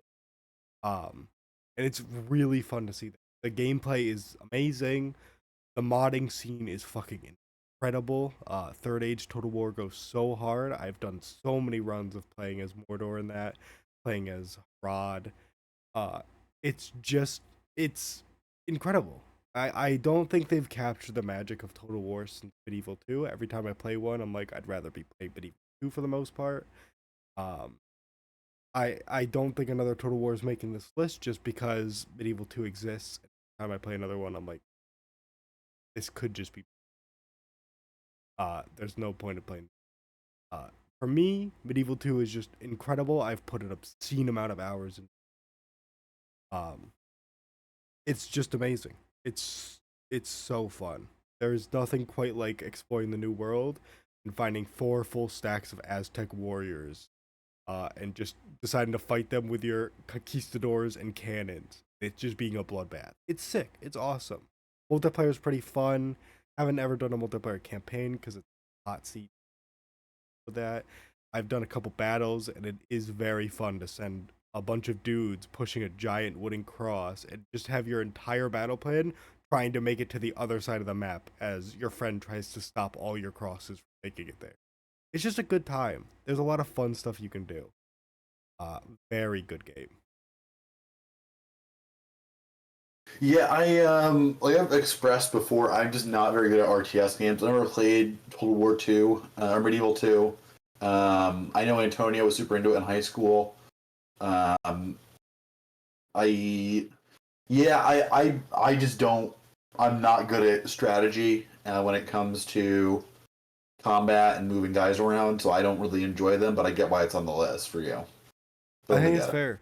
I think it's Medieval 2 is very forgiving if you just play on like normal. You can open at a good time.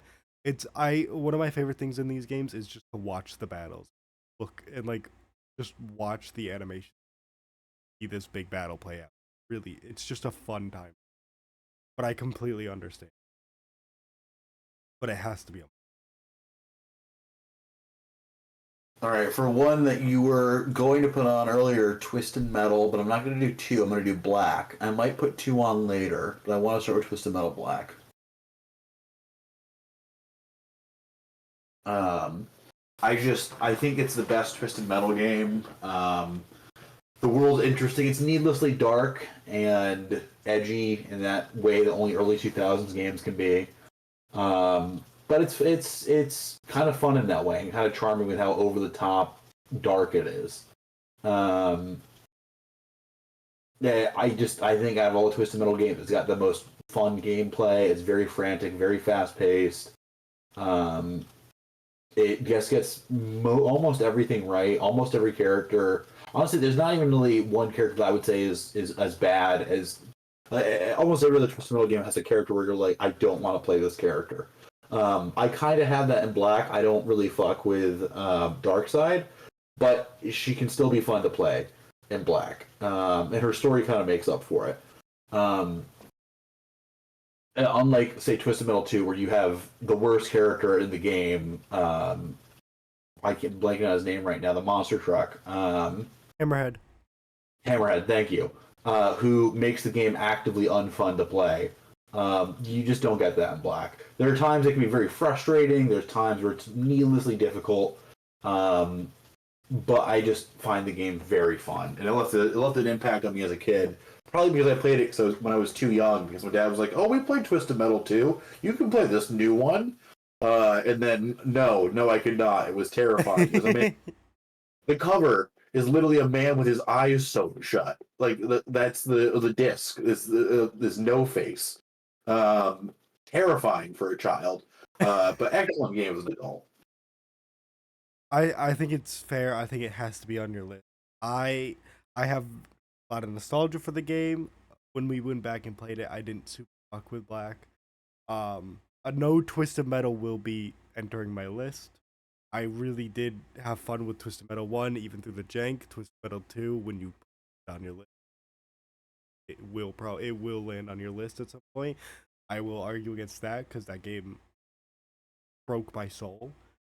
It's because you played the worst character on the It's hardest not mode. just because that the gameplay does not it does not work. Okay, that game is You don't broken. understand, Ben. You need the game to break you emotionally so you can build yourself back up. It's No, pure. the Love it. game does not work on a functional level most of the AI spams special moves, and anytime you try to use a special move, it's like a 70% chance for it to work or a 30% chance it doesn't.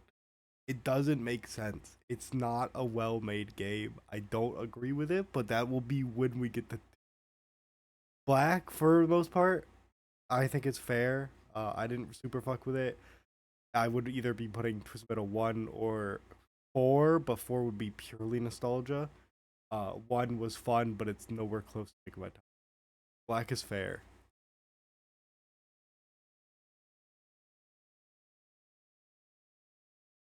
Okay, what am I throwing on here now? What are we feeling? What are we feeling? We've got a lot of the big franchises out. I feel like we're getting closer to the deep cuts. We're almost at 20 games in.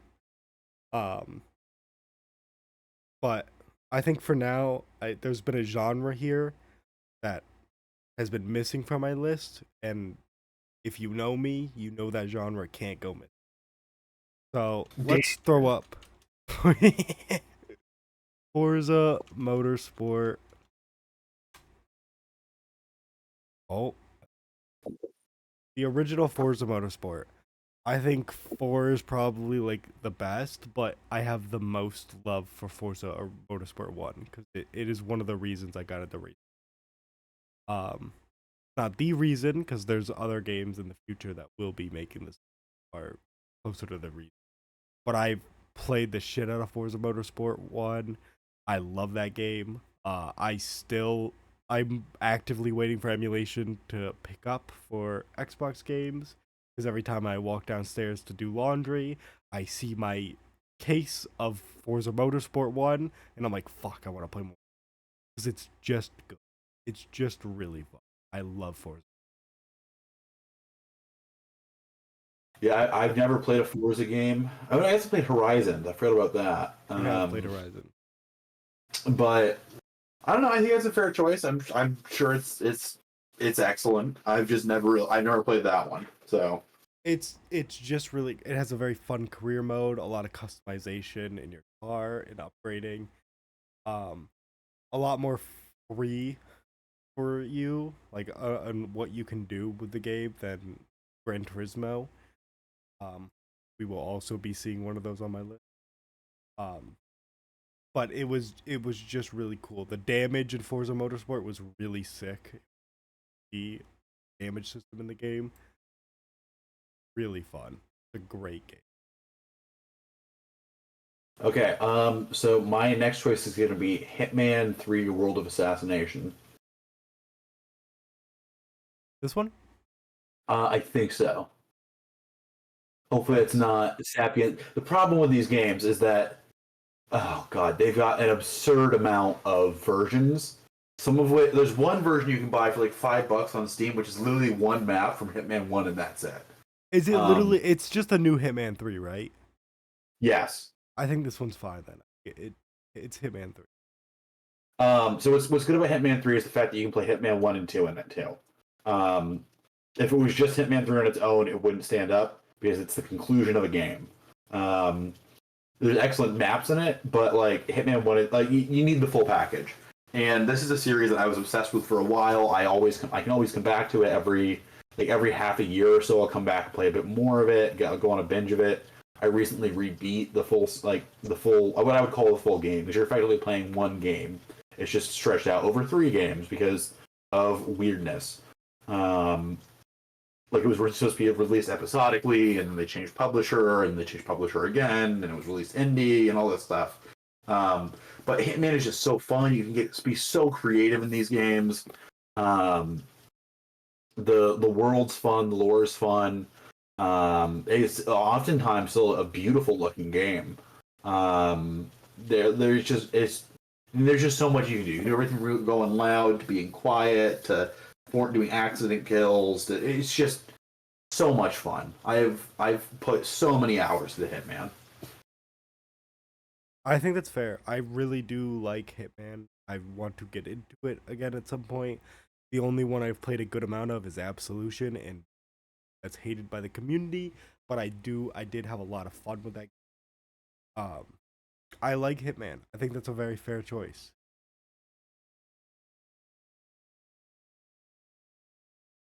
It's a good game. I'm gonna stay on the racing.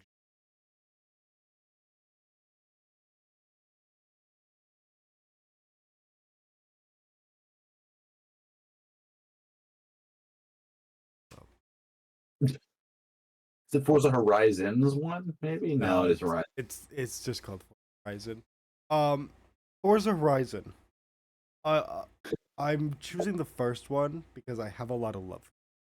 If I was to choose the probably the best game of Forza Horizon, I think it'd be 3. I think 3 was where it kind of found where it should be, and then decided not to do that anymore with 4. And 5 is really good, but 3 just had the best, uh, like actual, you know, tournaments and stuff. Going to each event and choosing a set of races to do was fun. I wish it would back to that. 3's map is the best. However, 1 is on here. The reason I put 1 on here is because I love this game. Forza Horizon 1 when it came out was baffling. This is fucking. This is what I want from her. And I played the shit out of it. It is I can't play it again recently because I'm waiting for. I think emulation has been pretty good for Forza Horizon, but I'm waiting for it to be actually. But I know I will enjoy this game because it's Forza One, and I played the shit out of it. Um, it's the map was fun. Play all the weird game modes like Infection were really good. Just racing with the boys was a great time. I remember racing my boys, and they had like S class cars, and my ass was in E class, and I almost came in second out of three. I was very close to coming in. I was so excited. But this game just means so much. It started an amazing series. Um, this game is it's so much fun. I adore Horizon, and I would willingly play the shit out of it again the moment emulation happens. I love Forza. Yeah, I remember enjoying the time I put into whichever one. I think I played three, maybe. It wasn't super for me. I'm just not that as into racing games. I know you are, but it seems like the kind of game that you would really get into. Yeah, it is. There were fun, upgrades, fun system for racing, a shit ton of cars, open world. It's just a lot of fun. And this was before they muddied it down with you can go anywhere, even on the grass. A good decision, but also I don't fuck their cross country stuff, so I messed with the game a lot. Um, but Horizon itself was just All right, one game from recent years that I think has been off this list for too long is Ghost of Tsushima. Um, Absolutely adore this game. Um, I have just I've played the crap out of it. I've played the multiplayer a bunch with my cousin and his buddies. It's just an incredible game, beautiful, fun combat. You can play it, approach combat a few different ways. Multiplayer was really fun. It was a great free addition to the game. Um, and it's I think the first game I ever actually platinumed on PlayStation. Um, and I went back after a few years of not playing it to beat it last year. I've done everything other than collecting all of the flowers and all the flags. I can't be asked because it'll take too long. I have other things I'd like to play. I don't want to sour my time with the game. Um, but I adore Ghost of Tsushima. I love Jin Sakai. I love the world. It's just an awesome game. I think it's fair. I think the game looks amazing. I'm excited to play it in the future. I think it absolutely is worth being on here. I think it looks fucking incredible. I think it was a fair choice. I will play it. I promise.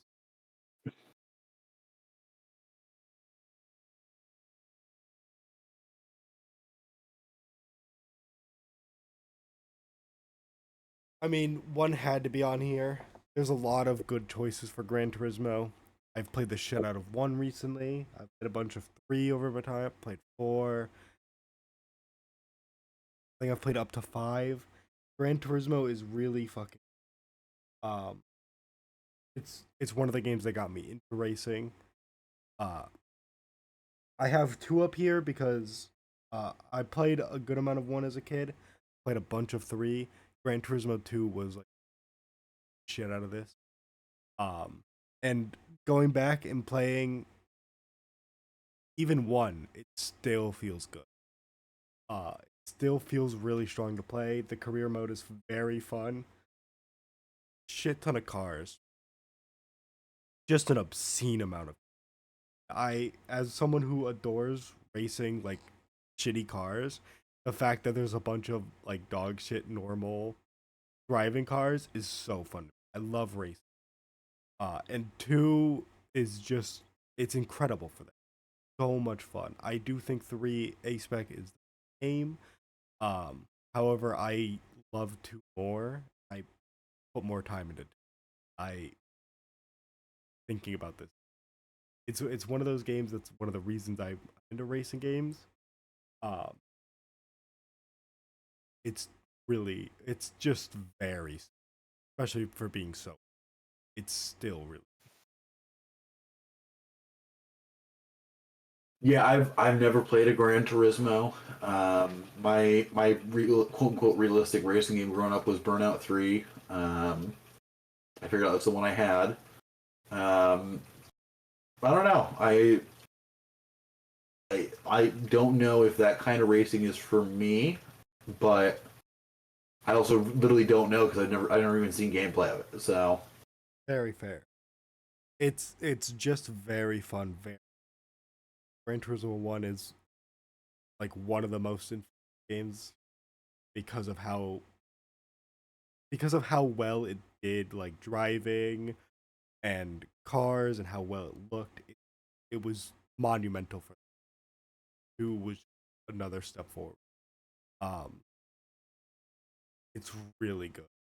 You don't have a lot of mono.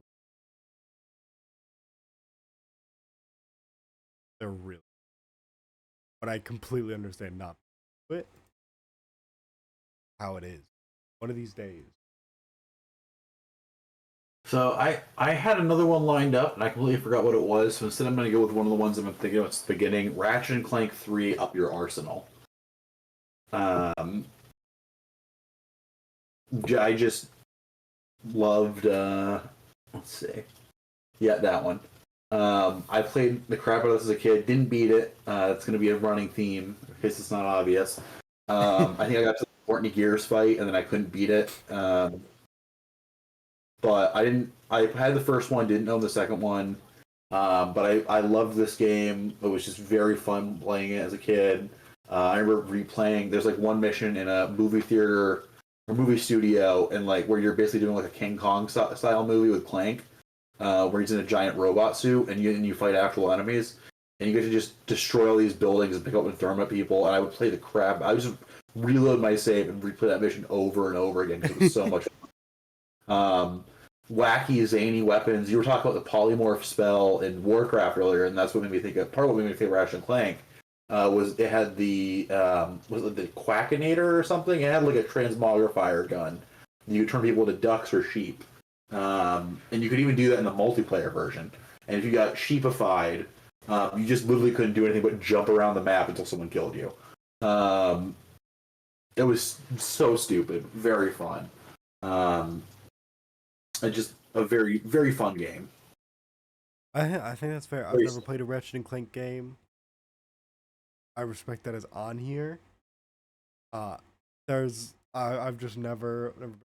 Although I will say, we were worried about not hitting 100, but every time you bring up a game, I always think of like I think we're good. Yeah, no, fair play. I've never played one. Um, but I know it's a very beloved series. I'm staying on racing games though, and I will just bring up the one that you brought out. Burnout 3 Takedown. Do I have to say anything? It's incredible. it's It's one of the amazing. best racing games. It's there is so much to love. It still looks really good. It still feels really good. The takedowns are incredible. The soundtrack slaps. I still have amazing memories of me and my family crowding around the TV and seeing who can get the best score and like crashing. And it was so fun. There's so much to love in this game. It's amazing. It is one of the best racers of all time. One of the Yeah, if there's a racing game that's gonna make this list, or like a racing game of this style, it's probably for me. It's probably gonna be Burnout 3. I can't say if it's gonna be on there for sure right now, but I am ruminating on it. It's a very fun game and absolutely deserving of a spot on your list. I it's amazing. It's amazing. Also, hello Josh. Thanks for stopping Hello. by. This is my list. There's no particular order, by the way. Also, I do want to say, Eric, we've gone this far. We only have 3 games in common. Yeah, yeah, Minecraft MW2 and Star Wars Battlefront yeah. 2. Yeah. This is my fucked up list. Oh, you're fine. So many good things. Okay, so here's a series that's been off of the list for too long. Fallout 3. One of my favorite games of all time. Absolutely love Fallout 3. Operate. Um, I love the DLCs. I love the world. I just love everything about Fallout 3, except for maybe the fact that you can't iron sight. There's things that can be definitely improved about the game, but like God, it was my first Fallout game, and it made me fall in love with the series. Um, and there's just some things about it that I think it does better than some of the other games. The world was so like dingy and grimy, and gross, in ways like Fallout 4's vibrancy doesn't really catch it. New Vegas was kind of ass when it came to exploration. Like, great game, but not good in the exploration department like Fallout 3. I feel like I can just wander 100% around agree. and Walking find through something. that Mojave Desert, fucking. Yeah. But God, Fallout 3, I fucking love it. Great game. Great game. Love that you put it here. I think it's 100% counterpoint. DC tunnels suck ass. Yeah, that's the fair. counterpoint. It sucks ass. But no, I think it is crazy that Fallout has escaped our list so far. I think Fallout 3 is a. I haven't settled on what Fallout I'm doing. I don't know if more than one will make it on the list, but I think the one that I bring. I'm gonna stay on racing games for a second. I hope it's Fallout Brotherhood of Steel. It it's Fallout Tactics. Um, I'm gonna keep the racing games. I don't know if there'll be more after this. Probably be after I remember some.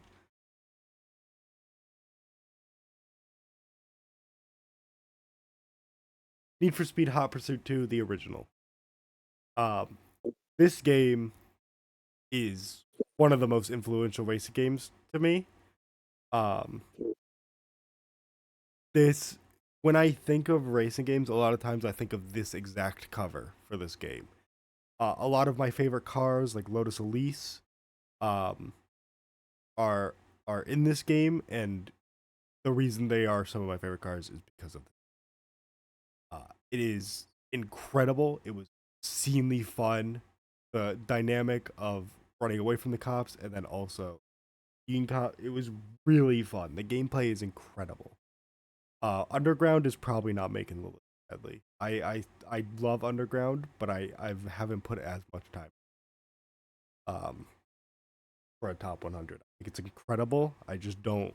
I think I think this is the only Need for Speed game stay being on the list, and Hot Pursuit 2 is incredible. It's so good. This game is just so fun. It's one of those racing games that I think Eric would actually like enjoy a bit because it's closer to like Burnout, where you're just trying to take down the enemy. Ooh. And crash them. If you're the cop side, you're trying to crash the racer and like using helicopters and spike strips, roadblocks. And when you're the racer, you're trying to take down every single cop that comes your way and dodging them and trying to go as fast as possible. It's really fun. It's a great game. I adore it.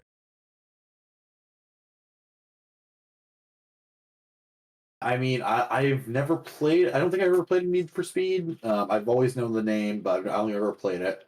I'm definitely interested in trying it out at some point. Especially if it's like Burnout, because Burnout, like, I mean, you've seen it. It's taken me a while to, and I will still fall back on when we're playing like karting, not smashing into you.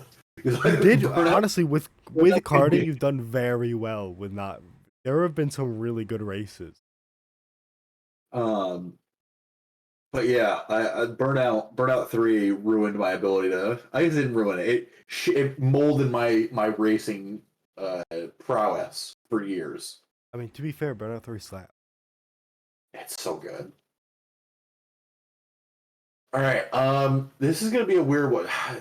This one I feel like I have to put on just because it was very important to me as a kid. I don't know if I'd play it nowadays, but Lego Island. While you talk about this game, I'm gonna go grab taquitos. I'll still be able to heal you. Okay. So this game was it was very weird. There's a lot of weird, surreal stuff in it. But I played the crap out of it as a kid. It was like an open world game on this continent that looked like the United States of America for some reason, if I remember correctly. Um, I always thought that as a kid. There was technically a story that you could do if you like completed all the races or something as every character. I don't remember the exact condition for it, but eventually, because there were like 5 characters you could play as, and they all had different missions. And Pepper Potts, I think his name was Pepper Potts. No, Pepper Potts, someone from Avengers. I don't. Maybe his name was just Pepperoni. But he worked at a pizzeria and he rode a skateboard and it was cool as hell as a kid. And you could like race jet skis. But his story, which was like quote unquote the main one, was that the burglar guy, I don't remember his name, breaks out of jail by ordering like an anchovy pizza that he uses like the smell of to melt the bars, and then he steals a police helicopter and goes crazy, or like he like steals like some brick machine, and then you have to like stop him, and it involves like leading cops around the island using donuts and leading him around the island. The Brickster, that was his name.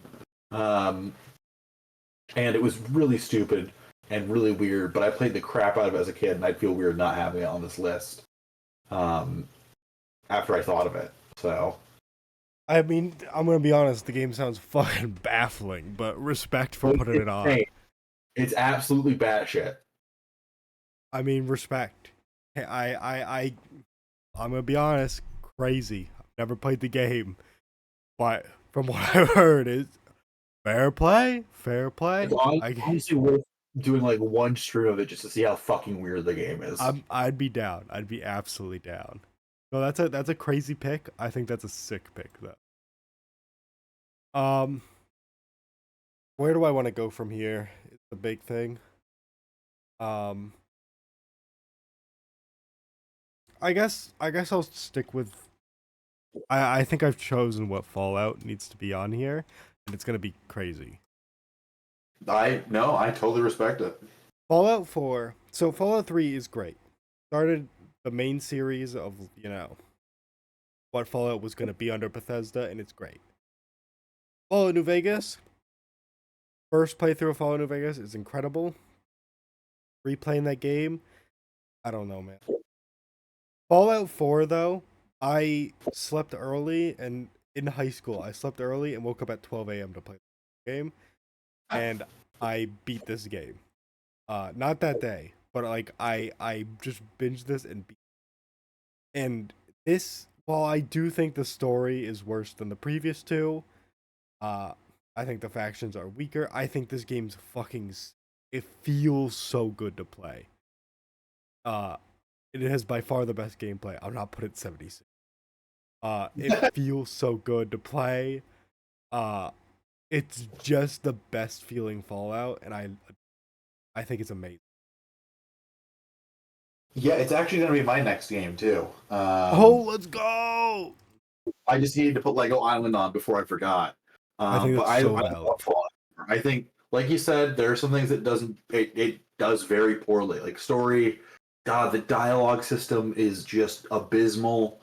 It's an affront to RPGs and what Fallout's done in the past, but like the gameplay, the gunplay in it, making your weapons, building your settlements, the companion system, so many great things for it. And even then, like you look at some of the DLC, like fixed issues of the game, like Far Harbor is great, awesome DLC. That actually has like you doing some skill checks in one mission and like building up a relationship with this island community. Different factions you can ally with. Sure, there's only like 2, technically 3 factions, but like it's really cool. The vibe of Far Harbor is awesome. Nuka World's pretty cool. Like it's just an awesome game. And I'd be disingenuous to keep it off this list. Yeah, no, I think that's fair. I think the dialogue system is definitely a big reason why people stray so far. It is ass. However, I just think by pure fun, this game goes hard. I think it'd be hard not to put this game on the list. Especially because Fallout is so important. Um, I think it's weird that we've gone this far without putting it on a list. Um, Left 4 Dead I 2. was thinking one earlier. Left 4 Dead 2 is fucking incredible. Um, you have all the original campaigns, all the new campaigns. Don't even need to worry about the mods right now. Um, the game itself is just some of the peak co-op. It's so fun. It's such a good time to go through.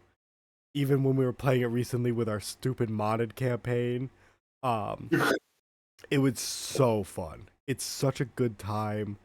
Uh, the horde system, like the actual gameplay, like every time you go through a campaign, it's so good. Sometimes you think, oh, this this finale is difficult, and then the AI director decides, fuck it, it's gonna be free this time, and then you play like a normal one, and it's like, here's like 3 tanks, fuck you, and it's sick. It's awesome. I love it. It's such a good time. It is if you have time to spend with the boys, you you can't go wrong with Left 4 Dead. Yeah, I think Left 4 Dead 2 is an incredible game. I'm not positive if it's making my list yet. It might later on, just because I don't have as many memories from playing this as I got into it in college, if I remember correctly. Um, yeah, I don't think I played it in high school, so I do think it's an incredible game though. And like it's very fun. The characters in it are fun and iconic. It's cool that you can play the whole first game and the second game with additional content.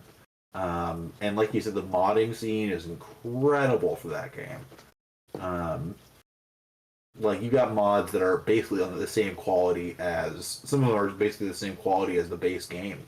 Like the one I will always think of is the Splash Mountain mod, where it's just a full campaign or a full episode or whatever, 4 missions, and it's just very fun and very well made and put together. I mean, to say that they are like base game quality is an understatement because there are 2 or 3 updates that were strictly adding community made content into the game. Like Coldstream is community made. Oh, Uh, really? I didn't yeah. know that. Um, the Lighthouse Survival Map community made. Like it's there are I think 2 campaigns that are just community made that they just threw in there because they're like, hey, like here's a free update, enjoy, and it's sick. That's how good the community is for it. I think my next game is going to be Elder Scrolls 4 Oblivion.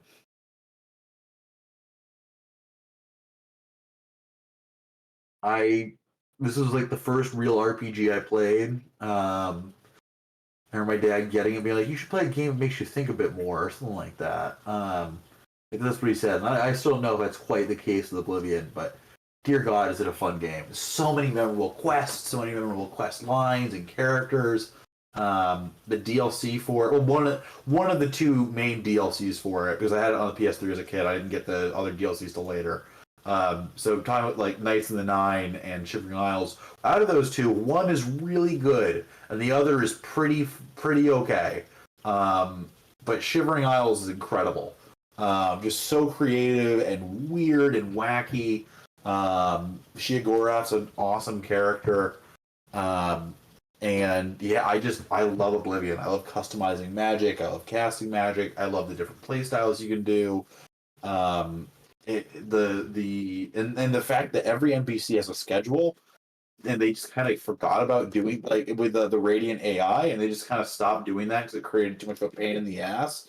Like, I love it. I love the jank of Oblivion. I love the doughy character faces. I love the weird voice acting. I just love everything about Oblivion. Yep, completely fair. If I don't, it's not making my list. I just haven't played enough of Oblivion. I haven't got far enough. Um, I do love it, but it can't make my. That's fair. I think it's a completely valid thing to be on the list. I think it deserves to be on at least one of our lists. I'm glad. Um,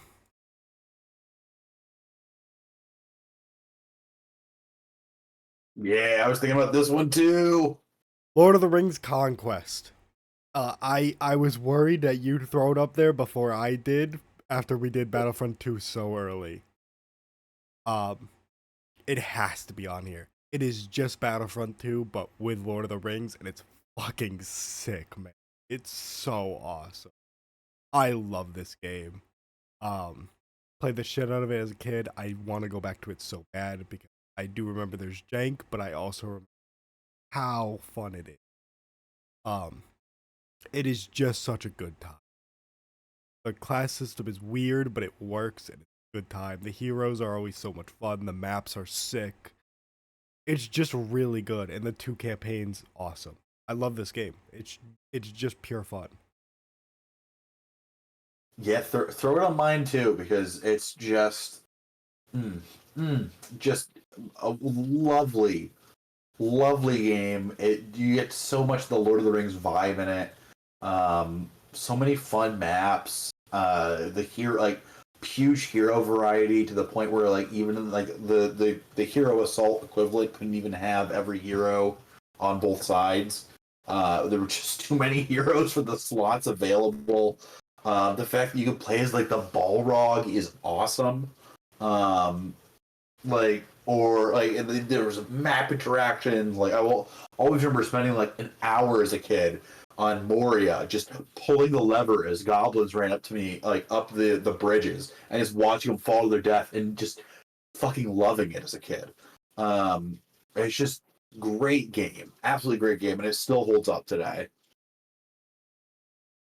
It really does. It's an incredible game. Shame what happened to Pandemic. Yeah, You have rest in peace. you have two Pandemic games on your list. I got three. Mercenaries 2. Love you. Um, Pandemic Studios just hit banger after. There's They're good. it's incredible. Love Lord of the Rings Conquest. I'm gonna throw one that you're not gonna throw there on. Uh,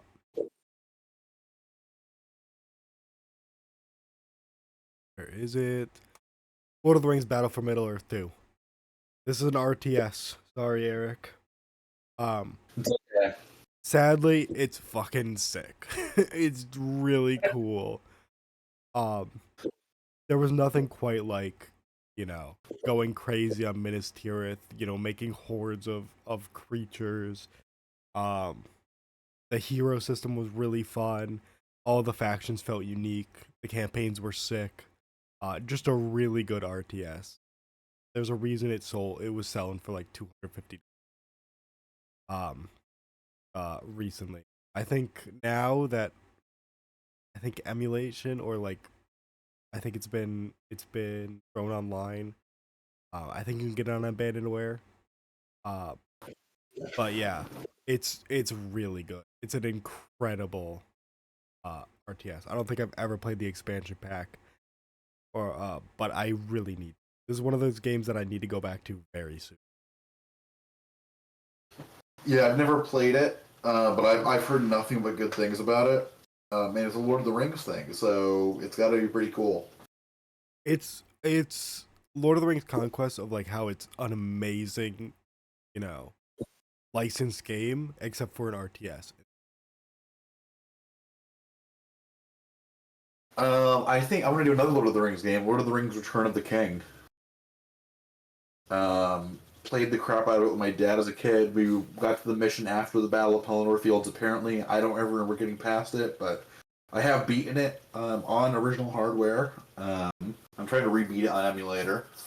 Um, But it's a very fun game. Like I never really got into beat 'em ups until I played this game. It's just very satisfying going around just slaughtering orcs. It was the Fellowship. They got very creative with making like different levels out of the movie with things that might not necessarily have been like full level worthy if you weren't that creative.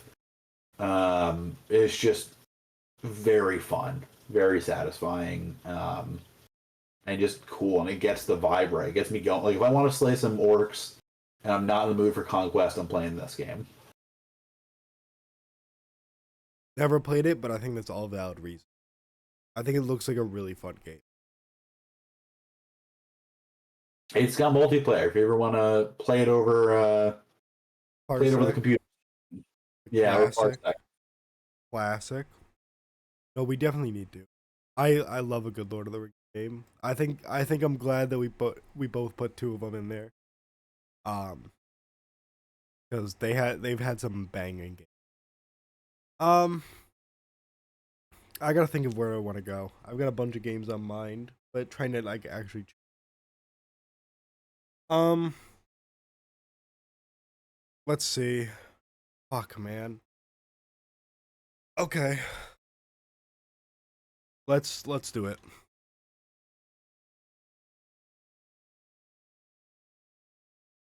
I mean, of course, I'm gonna have Godzilla Save the Earth. I love Godzilla. I love this game. This game is jank. Space Godzilla is fucking broken. He's just so good. Mogira's ass. Megagear's ass. Balance is all off. Terrible, terrible balance. Game is fucking sick. Okay, I played the shit out of this as a kid. I've played it a shit ton recently. It is just a stupid big monster fighting game. Not particularly amazing as a fighting game, but it's really stupid and really fun. As somebody who loves Godzilla, I just love it. I adore it. It's so much fun to throw your friends through buildings, have like a beam clash, which kind of always beats me in because I'm beam clash. Um, but it's just a great time. So much fun. The maps are fun. There's a big boxing ring, kaiju. And it's a great time. It's a stupid fighting game, but it's really fun. Yeah, it was a lot of fun playing through this game with you a bit on stream. This was the one we played, right? I think we've 1v1. Yeah. It was very fun doing that. Yeah, no, like I get why it's on your list. Yeah, it's a dumb When game. Balance is bad. There's a bunch of stupid mechanics that don't feel quite right. But boy, is it stupid fun. All right, I feel like I've got to put it on my list. I don't think it's as good as the previous as the game before it, but I think Skyrim is it needs to be on the list. It's an incredible, like just an awesome game, very fun, cool world, revolutionary at the time. Yeah, I don't even know what to say about it really, but I prefer Oblivion, just to be upfront. But I think I still love Skyrim, and I still have a lot of fond memories of playing the game.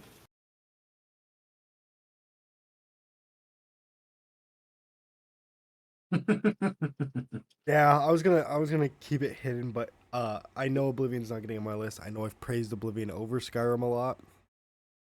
I do think there's a bunch of mechanics in Oblivion that are just superior in every way. I think the faction system's better in Oblivion. But I've just played the shit out of Skyrim. And I've continued to play the shit out of Skyrim. It is obscenely fun.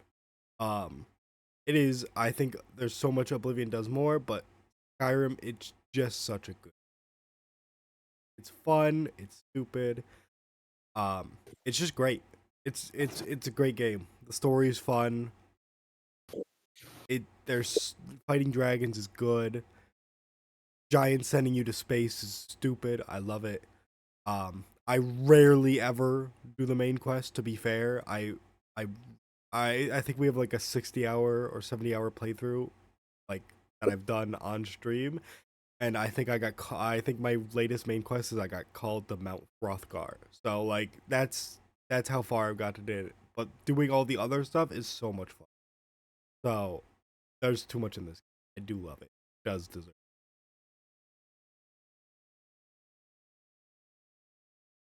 Yeah. Um, Crap. What was the next game? Just thinking about one, and it's just slipped my mind. I guess I can go. You know what I can go with is Lego Star Wars: The Complete Saga. Um, just or sorry, the complete trilogy, whatever it is. I don't know. The original 2 games. Yeah, complete saga. There we go. So God, I played the crap out of both games as a kid.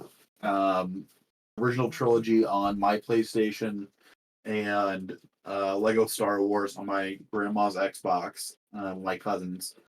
And I still will go back every few years and play this game. I was playing it a few months ago. There's just something very satisfying about going around and smashing shit up and collecting studs and buying characters. Um, and it would be wild for me not to have it on this list.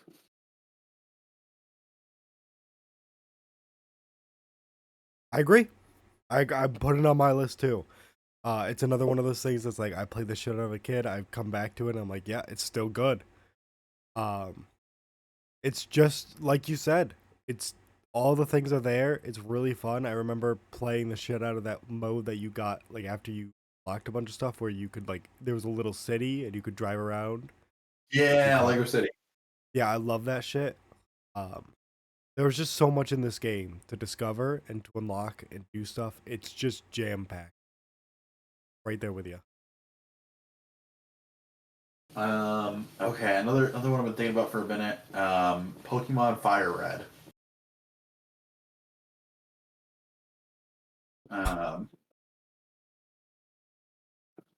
Yeah, there we go. That was the one. I got that, and then Emerald, which will probably be my next game on this list. The same time as a kid, I loved Pokemon. Fire Red just got a special place in my heart. The memories of exploring Kanto. I think the fact that it's just a much better version of the first gen says a lot. Obscenely better version. Uh, I'm it's allowed just to say that. I've played Gen 1 so much. um, I've only beaten this game once or twice, I think, but I've played so much of it.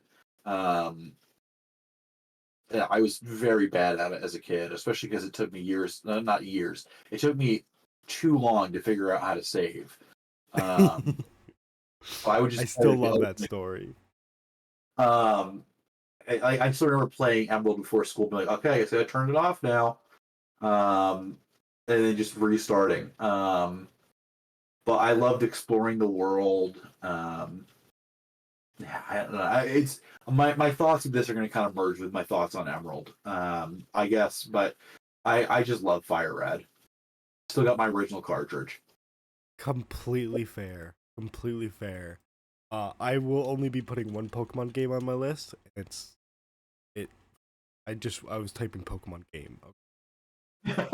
Pokemon video game. Pokemon video game. Pokemon Diamond. Yeah. I know Platinum's the better version. I get it. I know Gen 5 is like the better game. Get it. I have so much love for Diamond. It is the Pokemon game I grinded the most as a kid and played the most. And anytime I go back to it, I still think it's fucking. I adore Diamond. I'm probably not gonna put any other Pokemon games on the list.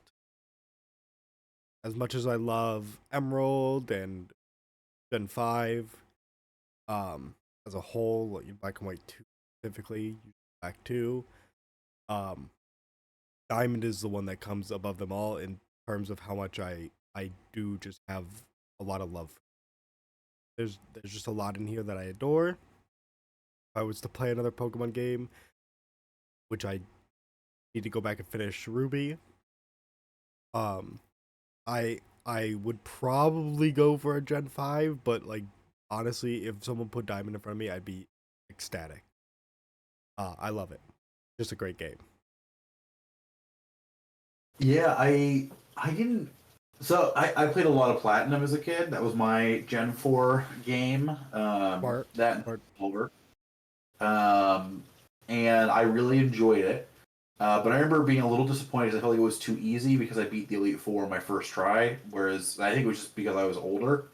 Because going back, it's probably the same difficulty as Fire Red and Emerald. Or like No, Gen 4 is going to be more difficult. Brother, the really? champion is Cynthia, man. She's nasty. Yeah. See, here's the thing: is that I mean, I know it's still a Pokemon game, so it's still for kids. But like the fact, like it, I beat it just using my basically just using my starter. I think I had to revive him once, and that was like I was like, man, I couldn't do that with the other ones, probably because I was a dumber kid. Um, when it came to Fire Red and Emerald. I mean, I think I've told you the story of how I wasted my Master Ball. Yep. And did you say yep or no? Yeah. Yeah. Um, and not having Rayquaza is a big freaking setback in Emerald when it is. comes to fighting the Elite Four. Um, but yeah, I get why it's on the list. Yeah, it has to be deadly. It is. It is my game. It's my baby. Yeah, I've gotta follow it up with Emerald. I just I I love Fire Red. I think I like Emerald more. I think the world's a bit more interesting. There's a bit more going on there. It was so cool getting to play through effectively the story of two games at once. Cohen's just awesome. Like I can hear various themes in my head as I'm thinking about it. Like the music was great, iconic. Um, some of the best starters too. Um, God, I hope people don't like Trico. I like Trico. I like Trico. Trico's sick. But yeah, I just love Gen 3. No complaints for me. I think that's 100% fair. I think that's very fair. Okay. Let's get a deep cut. We've done Pokemon for too long.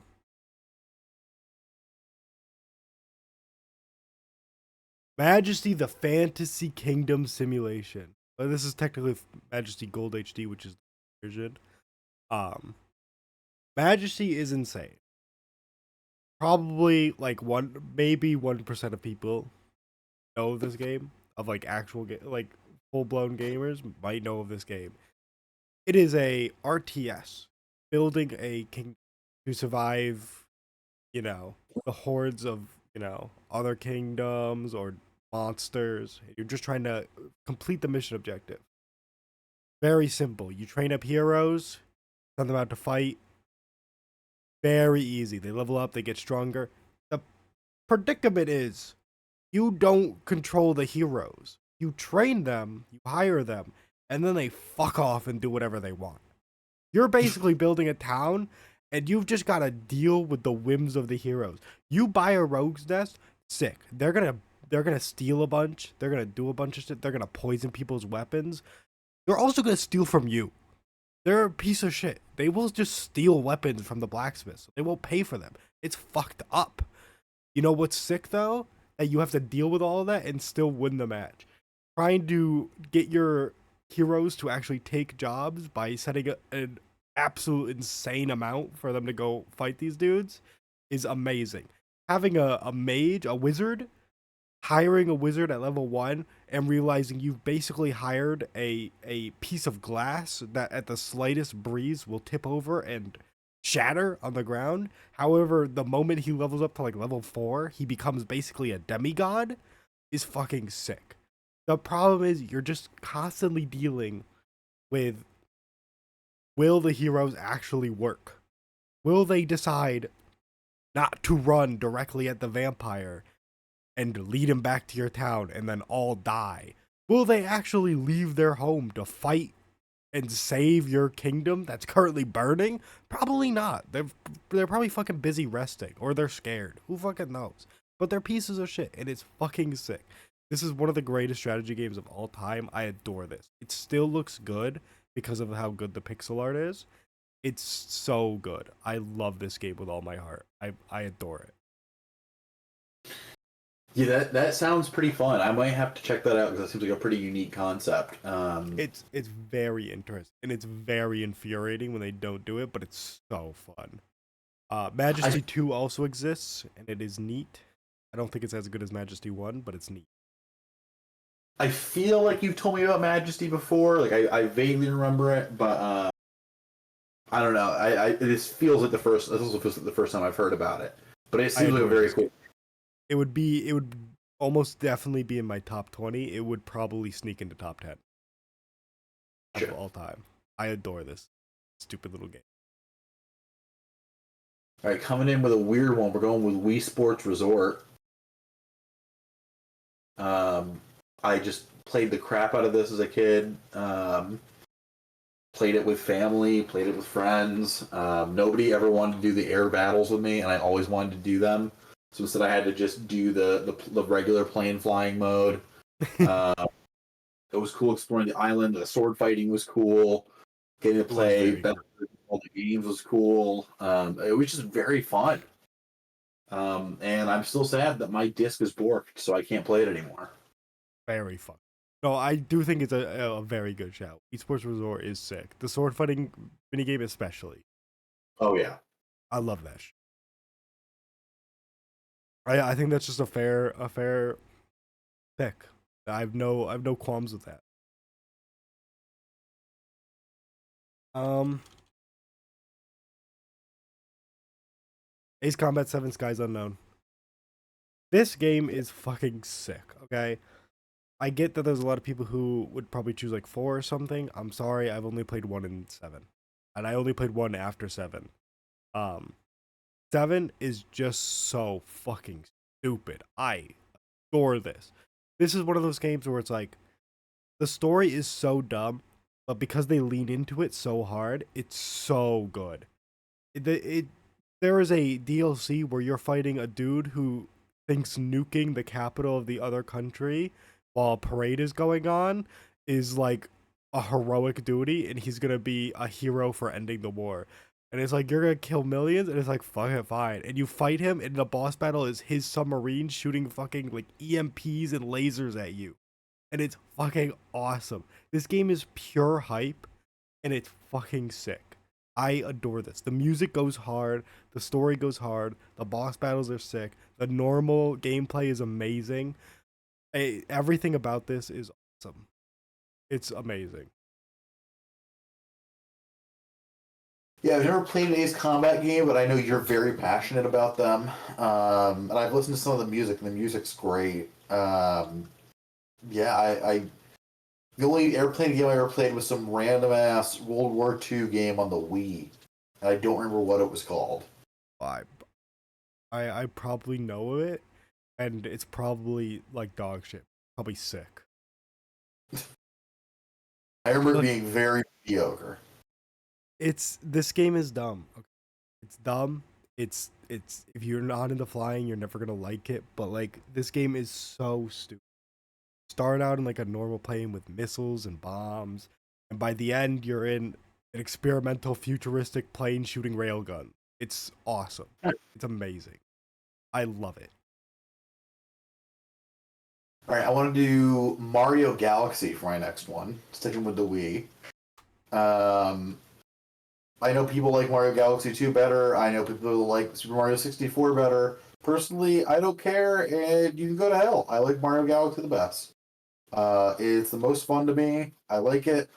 I like the hub world was neat, being like a little observatory.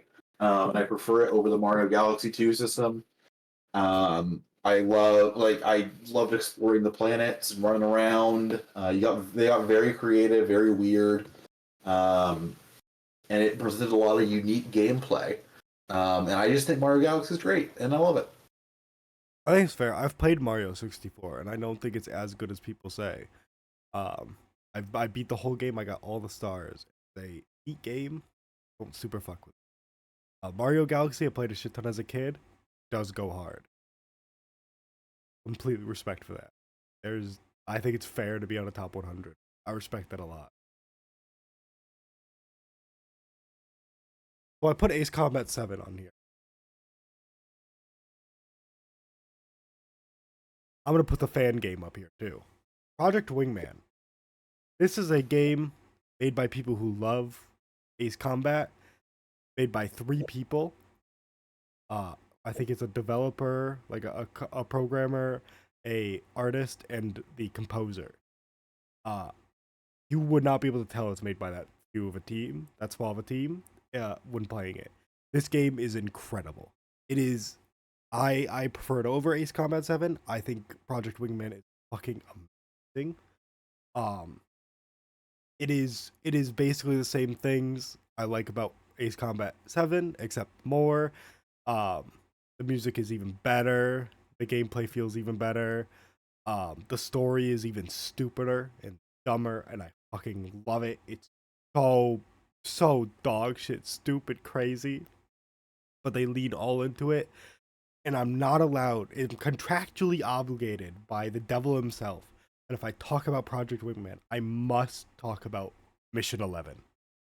It is one of the best missions of all time. I would probably, I would fight for the top spot of missions. I don't even know what would compare. Maybe like what is it? Lone Wolf from Reach is like one of the best ones as well. The final mission of just survive, really fucking good. Mission 11 and Project Wingman is so good. It combines literally everything about this game into perfection. It's not even the final mission. It's like barely halfway through. Basically, the story leads up to there that the enemy army is retreating across the strait between Russia and Alaska. Um, and they are all flying over there. So your side sent planes to intercept them, which caused the other side to send planes to intercept them, and it kept going until basically the entire air force of both sides was in a giant dogfight in the sky. And you show up. And the moment you show up, it is a complete just blue sky with a little bit of cloud coverage, and you just see the huge amount of smoke trails from planes and missiles everywhere in front of you as the best track in the game kicks in. And it is everything about the game lends itself into Mission 11. It is the epitome of the game. It is fucking perfect. I adore that mission and I adore the game. It goes so hard. Yeah, it seems pretty cool from everything you've talked about with it. Project Wingman goes. There was another project game I thought you were going to go with that wasn't Project Wingman, but That one might go on. That one might get here. It's very close. Probably make it on my.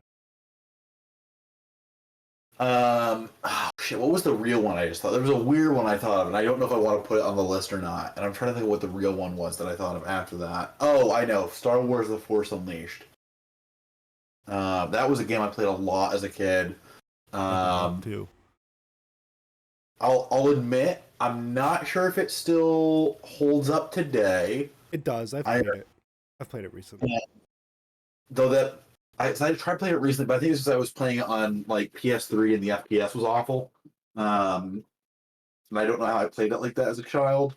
But I played it on Steam and it's still fun. Okay, good to know. Because I remember loving this game, replaying this game over and over and over again as a kid. I loved Star Killer. I loved the missions. I loved all the collectibles. Excuse me, all the cheat codes for special character skins and stuff were so fun.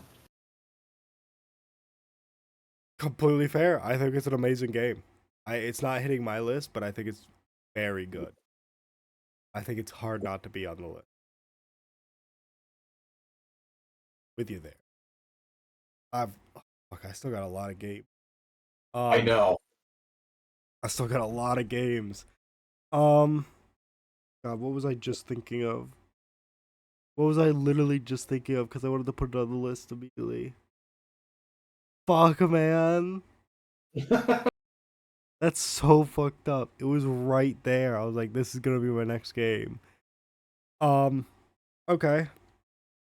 I guess I'll backtrack for a second while I try to think of that. Let's go for let's go for the other project game because I do think it goes on there. Project Zomboid. I can't not. This game is incredible. It is obscenely difficult, obscenely hard, super complex, and it is just a big sand. Basically, you start off as a random dude. You make your character, choose a bunch of traits. Each trait costs points or gives you points if it's a bad trait. So like if you choose nearsighted, you get like 2 points. and you can see far. Very simple, very customizable, and just the best zombie survival. Um, there is no doubt about it. Is so fucking good. There is so much peak in this game. It's still getting huge updates. Like we're just getting a massive update to basically the entire way, and it's awesome. And there has not been a single DLC for the entire 13 years. Um, it is just an amazing. I love this. Yeah, I think kind of like your reaction to Darkest Dungeon and FTL is my reaction to Project Zomboid. Like, it seems like an excellent game, and I've had fun watching you play it, but I would never want to play it myself. We did have fun listening to all the Fallout music. Oh, quote Fallout music. Fallout music. Where we had to stop doing it because every time I got like a good run, it would get killed because I was searching for a fucking jukebox or cassette tapes. It was so much fun, though. It was a lot of. We need to do it again. We do. Remember Big Bad John? It's so fun. Oh, we're doing it again. We have to, especially with the new crafting update. Hell yeah! I've got the list somewhere if I look for it. Oh yeah, our fucking list of which ones are good. I think it was. I don't know if it was they were good. I think it was. Oh, you know what? It was. We had S, A, B, C, then Ding Crosby, Velvet Tone, which I don't even remember, but that's just its own category. Nepo Baby, and then Child Predator. There was a Child Predator song. It's true. We did rate that one at the lowest. That was really fun. We need to do that. We need to do more of that. That was really good. Absolutely. I'm glad on his S tier. Oh yeah. How could you not? I guess I forgot to mention how important the modding scene to this game is. It's fucking obscene. There's so much game. But yeah, Project Zomboid's incredible. Let's see. God, I'm trying to think of more games. I know I've played more games. I know there's more that belong on this list. I'm just trying to think of them. We'll put a Hitman Blood Bunny on there. Another Hitman game. It's the only other Hitman game I can play and have fun with. I guess Absolution is there and it exists, and I'll probably play it again sometime soon. But Blood Money is just very fun. Like, it's the earliest one you can play that still feels pretty modern in a lot of ways. There's still a bit of jank,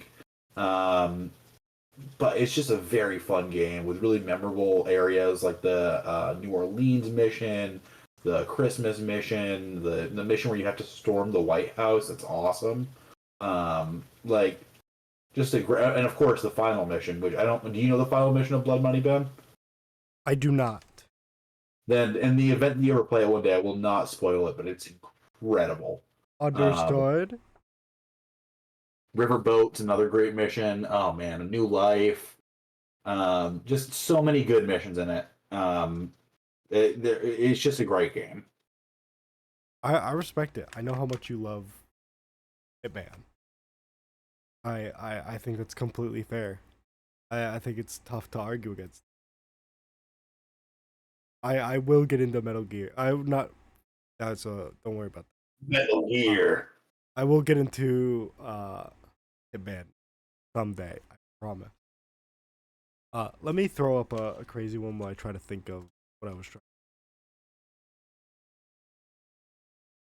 Oh, that's a good one. Yeah. Whoa, Luigi Goku! Fucking crazy. Their streams missing out on this left side. Some of the things we bring up are just incredible. Silver moves. Knuckles! Oh, this is sick. And there were Sans on the list. There was Sans, yeah, but he's real. He's in the game. Yeah, look, I'm not the biggest, like, Smash dude, but Smash Ultimate goes so hard. I actually do love Smash. I like playing Smash a lot. In Smash Ultimate, I just have so many fond memories of, and I still think it's a really good. I also think way they've done it after rewatching a lot of the trailers and watching people react to it, I think it's fucking hype.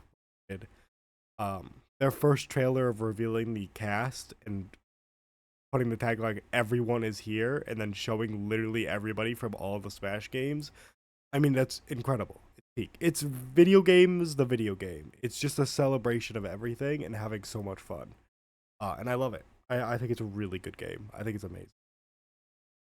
Yeah, I think I've got to copy you and put it on my list too. I've got so many hours in Ultimate just playing that. I think I'm going to stick another Smash on this one. I could probably stick 2 more, but I'm going to stick with just this one and another one for now.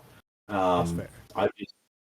Ultimate just does the job that the other one I'm thinking of, or the other. Well, yeah, it does it so well, and it's just so fun to play. I've got so many hours in it, even playing it solo, because the gameplay is just so tight and fun. Yeah. No, I 100% agree. I think it's just so solid. Um, that it's tough to not have it. You know? Mm. I guess I spoiled it a little bit. Spoiled it a little bit. But I am gonna have to add a Metal Gear game. Only one that I would ever game.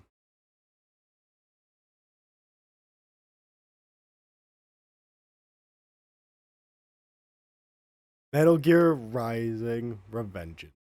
This game is simply put fucking peak. It's so awesome.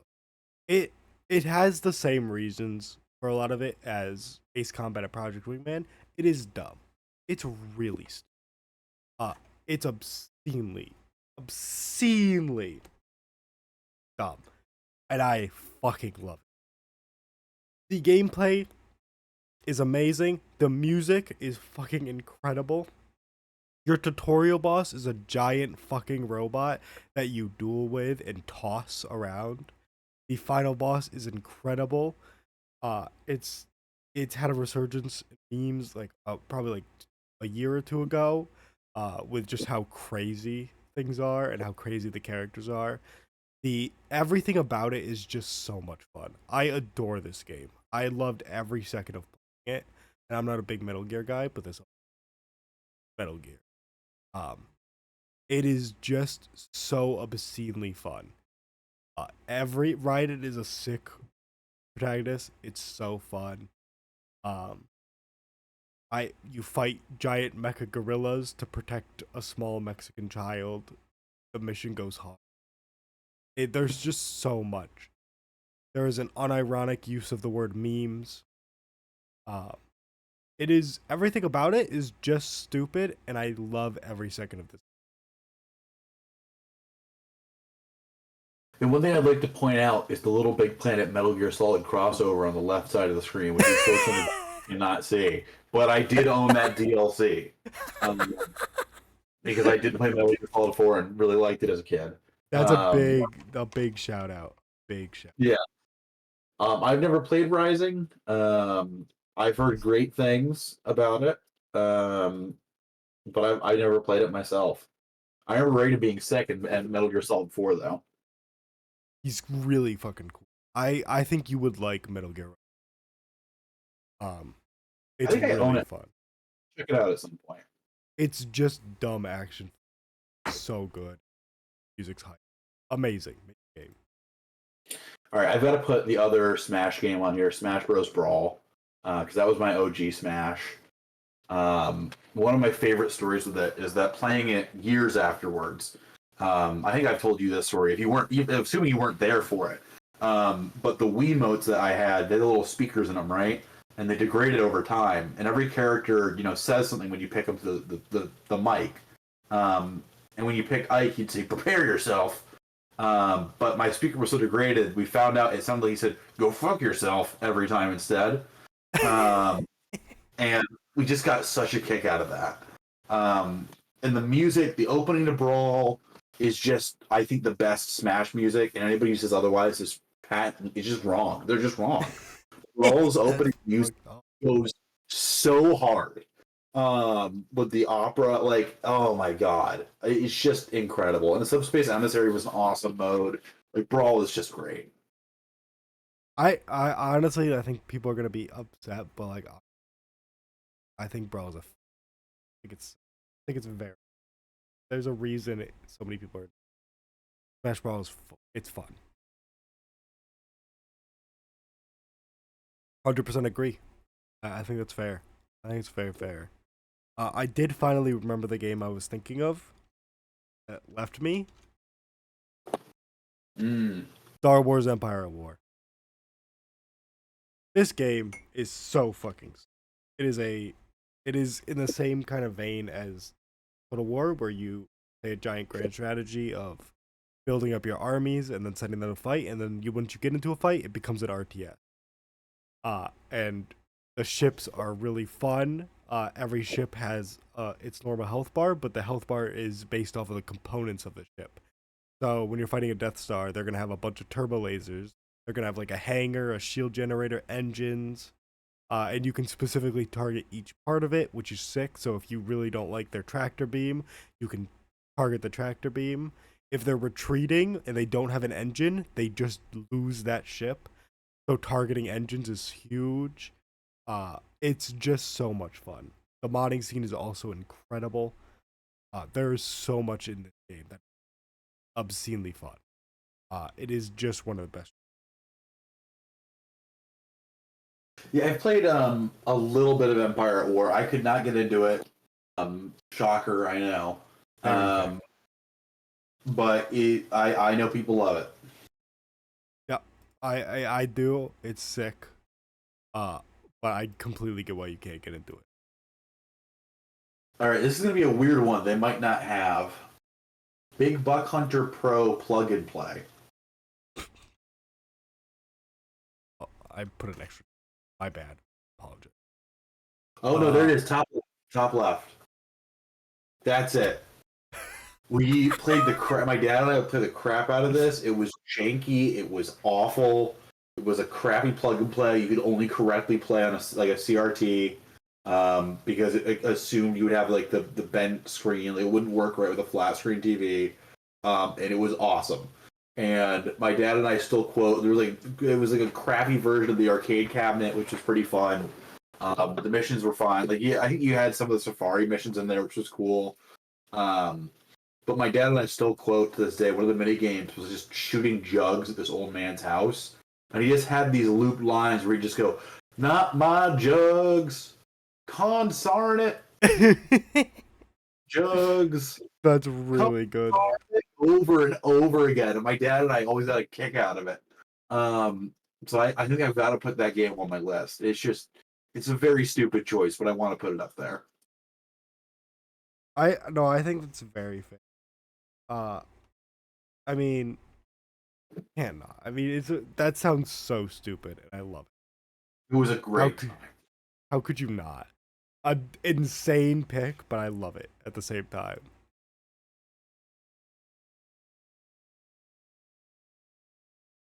That's a fair one. RimWorld. It's a colony builder that has obscene amounts of mods. The DLCs are great. There's just so much to do in this game. You can do so much. And it's so fucking. It is obscenely infuriating that it feels like every time I play, once I get a good run going, there's a 1 in 3 chance that save file ends to plague. But it's so good. Sometimes, honestly, it's just what you need. I do force my colonists to human meat all the time, but they gotta get over it at some point one day. Learn. It's just so much fun. A really good game, incredible modding support, incredible dev support. There's just so much you can do. I would love to get into Dwarf Fortress, but that game Fortress. So I can't. RimWorld is just amazing. It looks amazing. It plays amazing. It feels great. There's not much to say. Just an amazing. The Pokemon mod goes hard, by the way. Goes incredible. So speaking of Dwarf Fortress, so I don't forget, there was recently a Down the Rabbit Hole about a Dwarf Fortress story that was kind of wild. you might enjoy looking at. It's called like Boat Murdered or something, but it was like Okay. a community run thing where every year they had to switch who was controlling the game. Oh, that's Um, sick. yeah, so it has like a long, it's like an hour and a half video. I recommend giving it a listen to. Um, but yeah, I've tried RimWorld. I can't get into it. I just couldn't wrap my head around it, which is a shame. I really want. I would love to be able to get into it because I know the stories you get out of it are crazy. But You get some I insane shit. could not get my head around it. I might give it another try one day, but for now, it's sitting in my unused bin. I know. I think that's very fair. Um, it's good. It's really good, and I would recommend it. But it is a difficult game to get into. Crap. What was the one I just thought of? Once you put this game up, while you talk, I'm gonna run to the bathroom. Okay. Yeah, I guess we'll do Baldur's Gate 3. We'll just put that up there. I've tried playing the second Baldur's Gate and I couldn't get into it. But I think 3 is just incredible. I'm a huge D&D fan. I know Ben doesn't like it as much as I do. But I love D&D. Have for since high school. Um, and it's just such a fun. It's just D&D, minus most of the dumb shit. You can still do a bunch of dumb shit in it, but it's cool. As somebody who's always the forever DM, it's cool playing somebody else's story, and getting to try out different character combos and stuff, and all the relationships you can form with your companions and things.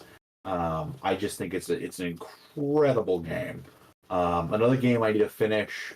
I'm at the end of Act 2 right now, but I got stuck in a weird spot, and I feel like I need to reload a save. I just keep putting it off, and I haven't gotten around to it. Um, but great game. And the modding support's pretty cool for it too.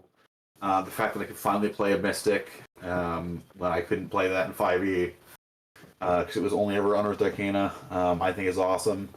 Um, and I'm just excited for when they finally do the crossplay update for it because my cousin's got it on PS5 and I just really want to play it with him. I think it'll be a lot of fun. I played a good chunk of Act 1 with some friends online. That was pretty fun. One of whom immediately ruined the entire adventure and then bailed by stealing a totem from a bunch of druids that caused them to snap and kill a bunch of refugees. That was incredible. Oh my Um, god, what the fuck? yeah, it scuffed the entire save, Jesus and Christ. we kept rolling with it, but it's ruined it and possibly glitched out one of the companions. That's okay. Okay. We've just been murdering companions instead of hiding them. Fair, valid. No, I think Baldur's Gate 3 is a very fair shout. Yeah, I won't be putting it on my list, but I think it's very fair. Um, I mean, it's crazy that it's gone this far and I haven't put it on Terraria.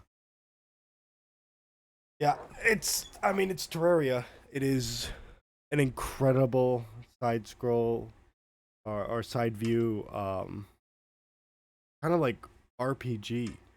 Uh, it's all. I mean, I know people hate to hear it, but it is. There's a lot of Minecraft in it.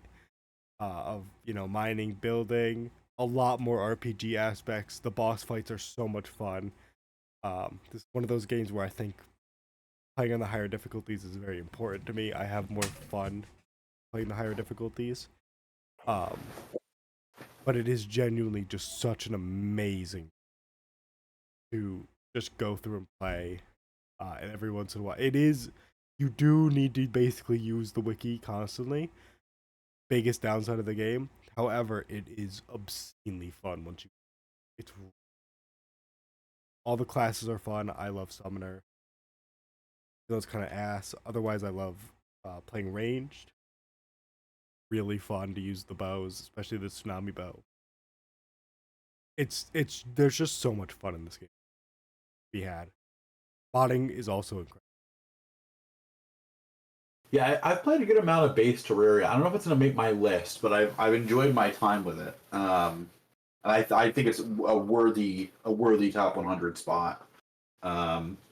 It's just a very fun game. It's really good. It's a really fun game.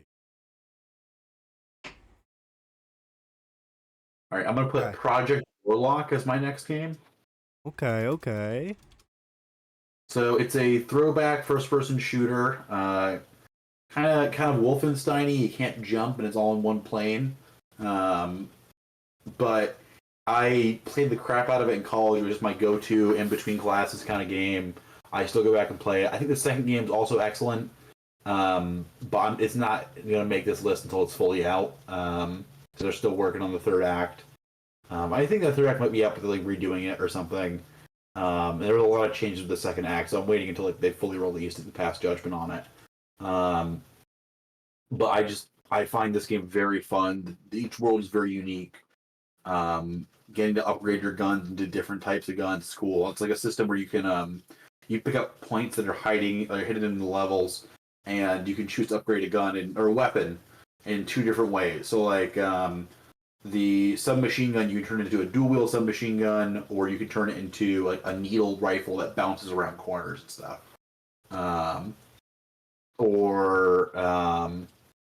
to think of other examples. I can't think of other ones off the top of my head, but there's a bunch of different stuff you can spend your upgrade points on, or you can like go into spells. There's some building your character aspect with like increasing certain stats with getting XP from loot and buying perks. It's a very fun game, very good throwback FPS, and I enjoy it a lot. Completely fair. I've never played it, so it's not coming to me. But like, I from what you've said about it, how much you've talked about it in the past, I think it's very. I honestly forgot I talked about it in the past. You've told me about it a lot. You do. Oh no! This is one of those things again. Yeah, it's one of those games. It's one of those. There's a lot of them, but I think it's very fair. Okay. I mean, I have to.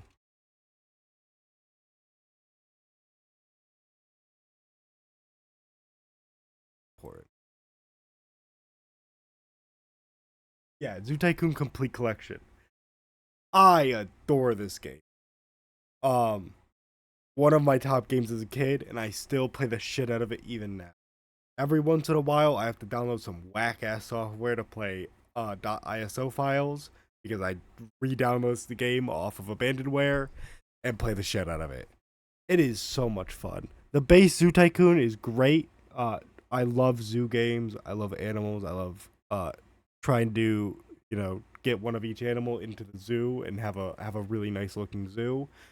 And then the complete collection adds fucking Marine Mania, which as a kid, I always put lion mane jellyfish as the center exhibit the moment people came in because I thought they looked cool. This game is fucking crazy. You can get a fucking blue whale in your zoo. Insane. But that's really fun. That whole aquatic edition is amazing. And then there's Dinosaur Digs. I mean, you can have dinosaurs, okay, aquatic species, and normal zoo animals in your zoo. It's awesome. The best zoo game of all time, in my opinion. There's a little bit of a modding scene for this game. Zoo Tycoon has more. Planet Zoo is also great, but I'm really into Zoo Tycoon. I love Zoo Tycoon so much.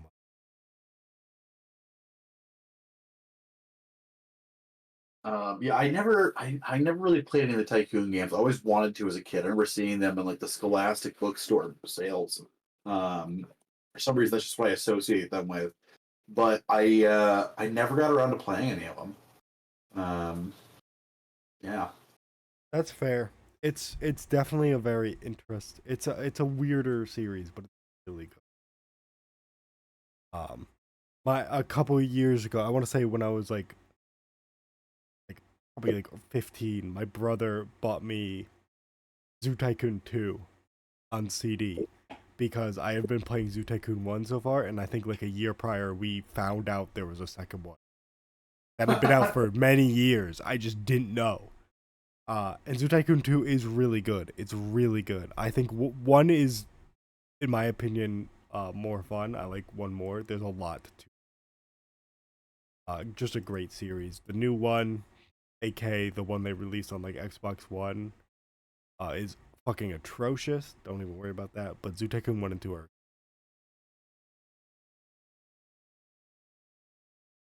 Okay, I got a weird one. Hot Shots Golf 4, but it's spelled like Fore. Because golfing.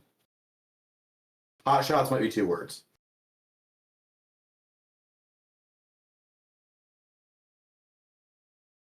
There we go. So I played this game a bunch with my dad as a kid.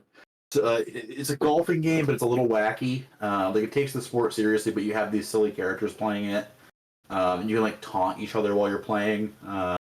If you're not up to tee. A lot of different characters you can unlock in it, including like Ratchet and Clank, Jack and Daxter. I remember playing the crap out of it as a kid, and I wasn't very good, so I found a way you could like kind of cheese it by using like this handicap club that would play the game for you. And I was like, I want to unlock all the characters, so I just started cheating with that. But I do want to play through the game legit one day. But it was a very silly game. It was very fun. No, I respect that. I love silly games. I mean, as you can tell from a lot of my list, I love dumb, fun, stupid fun that um, and I think that fits. I think that's a very fair game to have.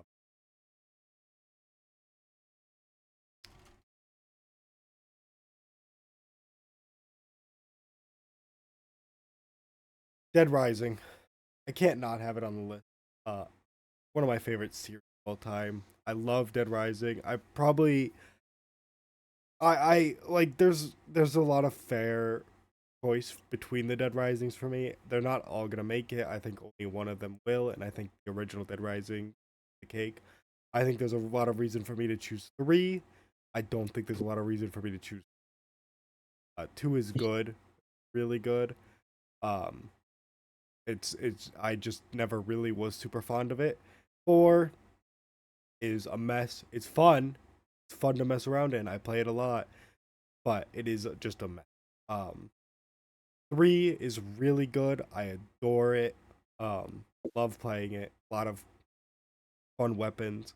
1 though, there's just something about being in that original mall and running around, going into a shop, and just taking whatever you can find and beating the shit out of hordes of zombies.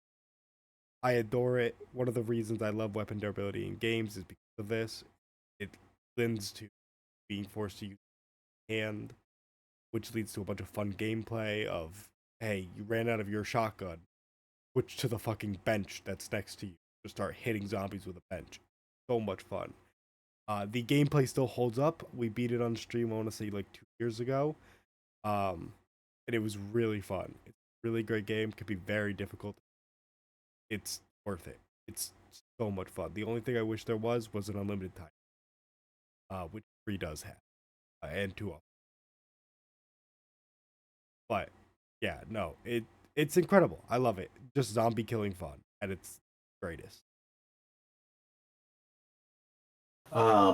Yeah, I played a bit of Dead Rising, not a whole lot. I think it's pretty fun. I didn't get super far into it, but I did enjoy a lot of the concepts that were there.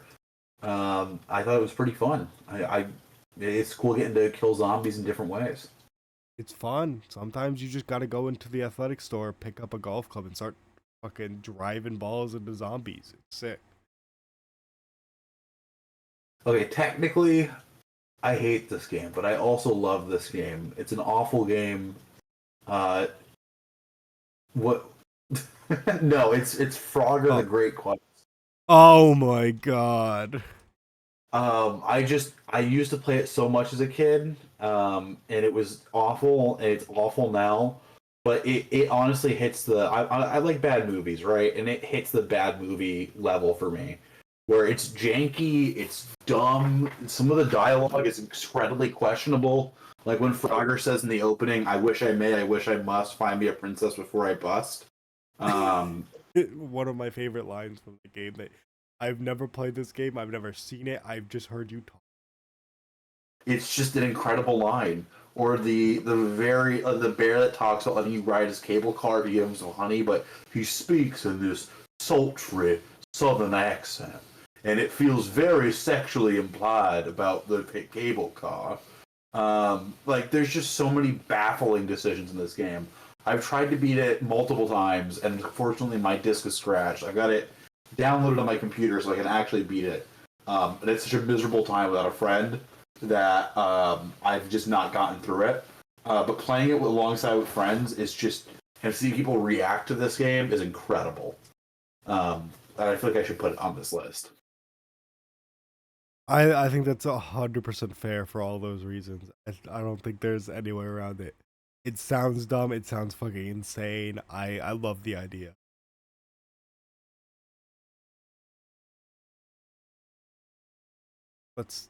I'm thinking. Anytime I think of a game that needs to go on the list, I've been writing it down now. Okay. Yeah, I should start doing that. I'm in the zombie genre. Let's go for it. Dead Island 1. Dead Island 1 is fucking sick. It's awesome. Have a bunch of great memories of playing it with friends. It's genuinely incredible. So much fun. All the different weapons. So good. So good. Just a great little RPG of killing zombies. Ton of fun in co-op. There's not much to be said. The campaign is dumb. The story is dumb. The music's kind of sick, and it's so good. Yeah, I've never played Dead Island, but again, like many other things on this list, I've just heard good things about it. Just a great game. I think 2 is a little worse, but 1 is really fun. I haven't played 3. I've heard mediocre things. Or sorry, not 3. So Dead Island 1. I'm talking about Dead Island 1. Dead Island Riptide is what I'm talking about for 2. Dead Island 2 is 3. Gotcha. That's the one I haven't played. Riptide's good. It's just not. I like Dead Island 1 more. Okay, here's one that's definitely not going to be on the list. We're going to try it. Dungeon Robber. Oh my god, it is. That's it. Put it on the list. It's on the list. It's on the list. It's a Flash game. It's based off of AD&D, so like advanced D&D. And basically, you go through a randomly generated dungeon, just using inputs and like having it described to you. And it's basically a dopamine hit, the game, because it's all gambling. It's just all dice rolls, and you just try to get down as deep as you can to the dungeon, get as much loot, and get back out so you can retire your character at a higher level. I fully upgraded my town multiple times in this game, which takes a while. It requires getting to level 10, which is like 100,000 XP. Excuse me, with a character.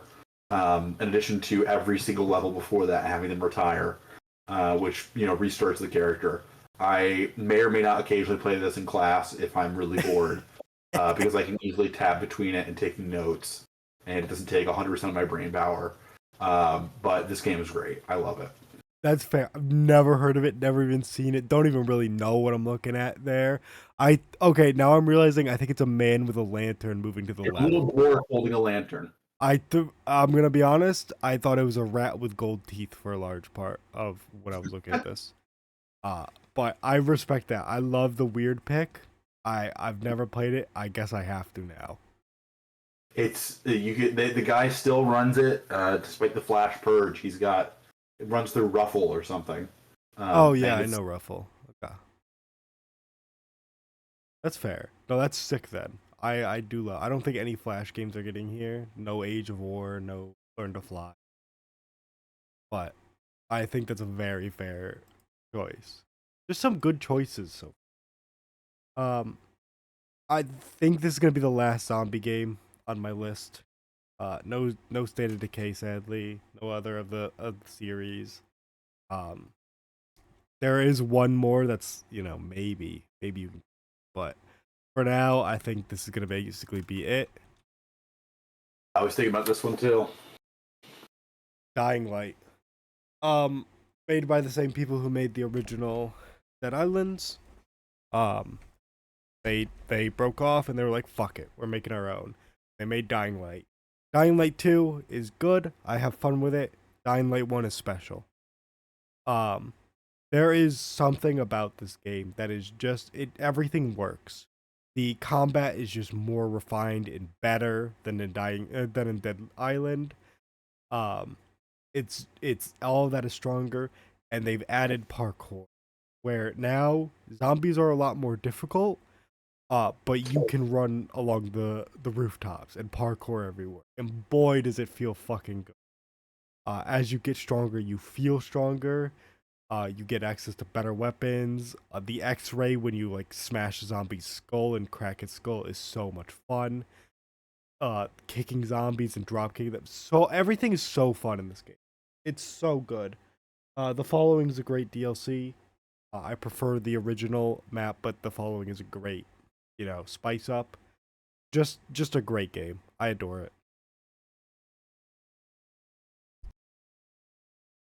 Um, yeah, I think I got to throw it on my list too. I remember playing the game and being like, "This is one of the best 7 out of 10 games I've ever played in my life." Let's go. Um, I respect that. like it's not a perfect game. It's very clearly a double A game, and it's just so much fun. It is Um, pure gameplay fun. it's a great time. I didn't even know Uh, you were into Dying Light like that. Crazy. Yeah, no, Respect it. I loved it. I played it on PS4 back when it came out. I never played the DLCs for it. I remember wanting to, but I just never got around to it. But I love it on PS4. Yeah, it is. It is just a lot of fun. It is just a great time. Dying Light 2, fun, just not the same. Just doesn't hit as hard. Um, just an amazing game, great one. Um, I've held it for too long. Oh, you're no, you're on this one. Okay. Yeah, Yakuza 0. I mean, of course it makes me. I haven't. I've played a good amount of Kiwami. I don't remember much of it because I didn't really stream it. I was just playing the shit of it for fun. Um, but I do need to go back and play the whole series. Yakuza 0 is fucking incredible. The way the main story. So this is another dumb game, but the main story is actually completely serious and really fucking good. There are times where I almost teared up because there are really strong moments. The entire story, both characters, Majima and Kiryu, are amazing. They have their great own pieces when they come together. It's even better. The entire story is fucking all the stupid side stuff you can do. Amazing. Karaoke is obviously one of the best things ever. Um, there is something truly special about welcome back, Josh, right for Yakuza 0. Uh yeah, the ending was amazing. The entire thing about Yakuza 0 is the incredibly serious and moving story mixed with the absolute fucking chaos that is everything on the side. It should be jarring, but it's not. It meshes so perfect. Um it does not make sense how it works, but it does, and I adore this game with a passion. Genuinely one of my top 10. Uh just incredible. Yeah, I've never played a Yakuza game. I've seen some gameplay of the mini games that seems pretty. That seem pretty silly. I don't know if that really appeals to me, but it seems like it's a fun time. Look, all I'm saying is that all the heat attacks in that game go fucking hard. There's nothing quite like beating a man down with a plastic crate, putting it on his head, and then punching it so it spins like 360 degrees as it gets knocked out. It's fucking sick. All right, so sticking with Flash games, now that I know these might be on the list, Bloons Tower Defense 4.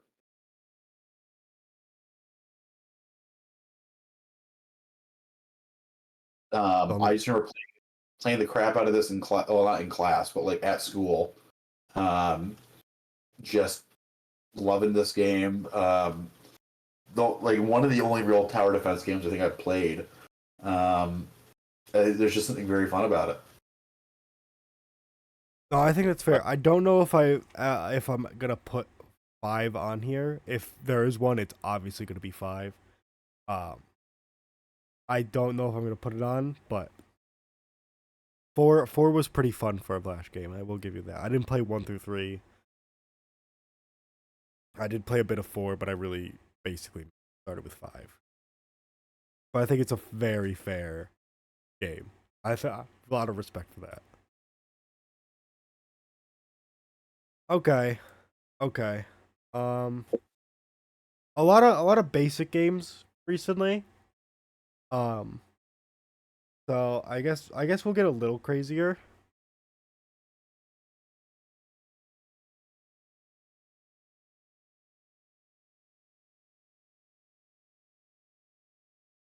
Stream can't see how I Command and Conquer General Zero Hour. Uh, basically the expansion for Generals. As a whole, this game is fucking crazy. I remember being so sad and bringing my mom to GameStop to see if there was any fix for how fucked my disc was for this game after I'd played it for so long. And I was like, we tried everything. We tried fucking, I think there was like something for like brushing it with like toothpaste. We even tried that shit and I could never get it to work. And then I bought it on Origin a couple years ago and I played the shit out of it. I was like, yeah, this shit's still fun. Just a really fun strategy game. Really good. I love using the planes to mess around. Fucking firing Scud missiles is sick. All the different factions were great. Just a great variety of units and factions. Really fun. Just a very fun RTS. Again, another one I just haven't played, but I've heard good things. Is it Command and Conquer that's got the insane thing with like with what's his name, the one place you can't escape from capitalism space? Probably that's probably like Red Alert or some bullshit. Oh no, that's Red So Alert. You're right, Red Alert. yeah, Command and Conquer has like its main series. This is like it's a weird spin-off. And I really haven't played any of the other games. I've only played 0. Fucking. But the main line gets fucking insane.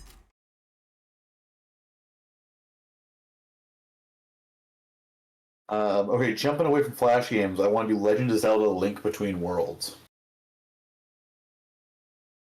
So Link Between Worlds for the 3DS. No, no, no, the one below that one. Yep. Um, just really fun game. If you like Link to the Past, it's basically Link to the Past again, but it's better. It's 3D. The merging with the walls mechanic is really cool. The music for the final dungeon is incredible. It basically like starts off quiet, and as you progress up the layers of the castle, it gets more and more intense. And like adds in like the sound of like people charging at each other and clashing metal and stuff. It's been my like go-to song to get pumped up for a test for a number of years now. I love it. I think it's probably my favorite Zelda game. No, that's fucking sick. Thank you for putting a Zelda game on here, because my ass ain't. So it looked real weird if neither of us had one. Thank you. I appreciate that. Yeah, I just have no interest in Zelda. I played Breath of the Wild, right? That's the first one of the new ones, not the second. Yeah. Yeah, I played that Yeah. a bit, and I was like, it's fun. And then I got to the main the first big boss main dungeon, and I was like, I don't really. Not a big Zelda guy, but I do respect putting it in there. I like that. Big respect. Um,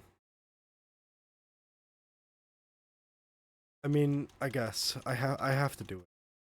I have to do it. That's a good choice. I don't know if it's gonna make mine, but it's a good choice. The Forest. I mean, it's one of the best survival games. of all time. It's so much fun. I've beaten it probably like 5 or 6 times. Um, maybe even more at this point. I adore it. I love playing it with people. Um, it is a horrifying game, uh, because of how they do the enemies. The enemies are really fun. The combat's really interesting. Um, the story is pretty fun. It's honestly just an amazing survival game. It's just really fucking good.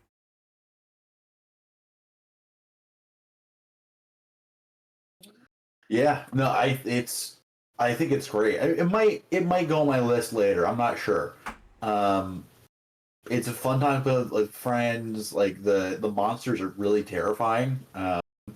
Like when you're playing solo, it's such an intense game, and there is such a hard vibe shift when you're fucking around with your friends in the game instead. It is completely different. And when you're playing alone, it is absolutely horrifying. When you're playing with friends, it's like little creepy sometimes, but a lot of times it's like, guys, there's a naked man over there, and he's watching us.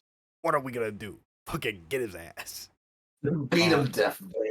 yeah, exactly. But the building of the base is really fun. Sons of the Forest is really good. It's not gonna make my list, but the base building is much better. It's a lot. Sons of the Forest is a nice upgrade. I just fuck with the Forest. Um, okay, so this is one I keep thinking of and I keep forgetting, so I want to make sure I get it down. I'm starting to write mine down now too. But XCOM Enemy Unknown. Um, I know there's expansions. This is the one I played the most when I was younger. Enemy Unknown, not Enema. No, unknown. Oh my god, I'm gonna reach to the computer and strangle you, Ben. Um, like, Sorry. um, so yeah, I played the crap out of this back in middle school, probably when I was too young for it, both tactically and like just material wise. But like there was just something very fun about building up your team, sending them on missions and going down like hunting down aliens to save the world. I love the lore. I haven't played enough of XCOM 2 to put it on this list. But I love the lore of how you canonically lose your first playthrough of XCOM because most players do. And then XCOM 2, I'm sure you know about this, Ben, but like Yeah, XCOM it goes 2, based off of if you like. It goes based off of you lost. yeah, you lost. And every single playthrough after that is the aliens running a simulation to see how the humans would win so they can counter it. Yeah, I love that. I think that's great lore. it is really Um, cool. like it's just there's just something very fun and very cool at the vibe of XCOM. No, I think that's a great choice. XCOM is really cool. I wish I was into it more, but it is amazing. It is really the multiplayer is not there at It's all. not. It It's is it's very much not. completely one sided. Not even close. But it's very fun. It's a great time.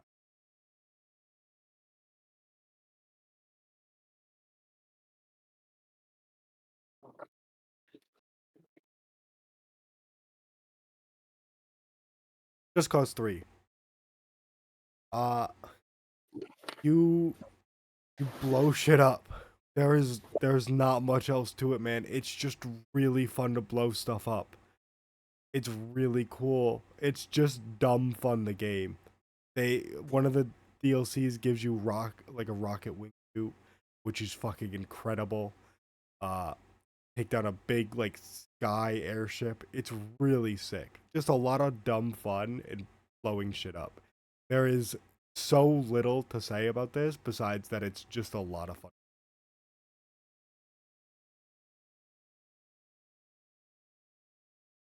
Yeah, I've never played Just Cause 3, but they seem like wacky games. Um, they seem very silly. If you're in the And need for an explosion, Just Cause 3 goes hard. another one I've been thinking about for a while, Hollow Knight. Hollow Knight is an incredible game. And if you like Metroidvanias, if you like challenging Souls likes, I mean, it's not exactly a Souls like, but there are Souls like mechanics. I think it's an excellent game. I think I got to the, if I remember correctly, I got to the true final boss, but they kept whooping my ass, and I just never got around to finishing it. But I was there, I was on him. But I don't know. One day I might go back, play through the game again, until I can be good enough to actually beat it. But incredible game, beautiful soundtrack, beautiful world, just wonderful game. Yeah, I wish I was into it. I wish I liked it.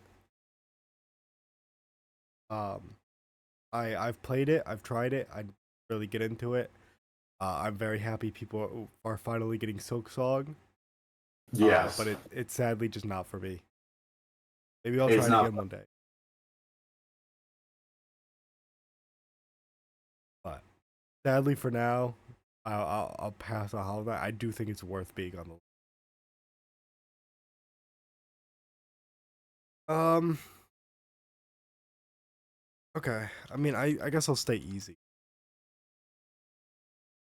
Arma 2. Uh, this game I've put hundreds of hours in on 15 FPS, and then I played even more when I could actually run the video.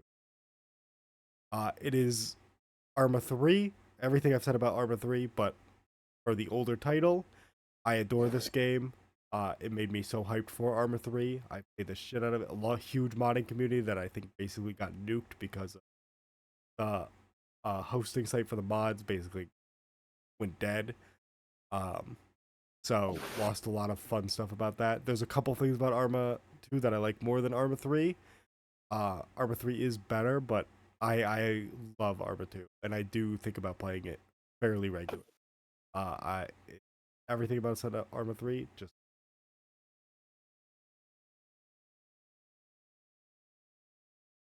Yeah, I don't have much to say for it. Yeah. yeah. I get it. I that's one of the I would bring you into Arma 3 again. I would not bring you into Arma. But I love Arma. um, well, speaking of games that I love and you don't, Twisted Metal 2 is going on the list, mostly because I know it'll upset you. Um, but also because this game has a very special place in my heart for playing it so much as it killed my dad. I still think it gets the vibe of Twisted Metal the best. Obviously, I'm biased because I played it first. But like the world is cool. It's colorful characters without being too wacky. It's still got this kind of grit to it. Still feels almost kind of grounded in a way. I like this version of Calypso the best. I think it's just the best iteration of him. Maybe Head On kind of gets close, but two is just the coolest. Love his voice. Um, I love a number of the cars in it. Axel is my favorite character in Twisted Metal by far. He's just absurd. Um, yeah, and I think it's also people have very valid complaints about the game, and I won't dismiss those because it is a very flawed game. The AI is brutally difficult, in not in a fair way, just in a cheap way. Um, like you said before, commands don't input correctly, um, and it can just be a pain in the ass. And Holland sucks, and I hate it. Um, but like, I love most of the maps in this game. Love the vibe. Love the music. I think I've got to put it on. Yeah, I think it's fair. Counterpoint die. Uh this game, look, there are some neat parts of this. The problem is the AI and the game itself broken um for a lot of love. The AI constantly spamming their special tech, literally no cooldown, and just basically machine gunning their actual like ultimate special is baffling. Getting free perma free stunned that can literally actually happen on spawn before you can do anything is insane. Um, there's just so many problems that I can't really put it even close to this list, but I respect having.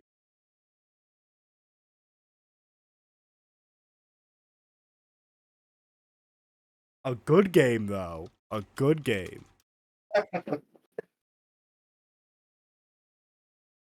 War of the Monsters. Now, what if I told you you had fun messing around with Save the Earth, okay? What if they took that game and they made it good, like a good video game?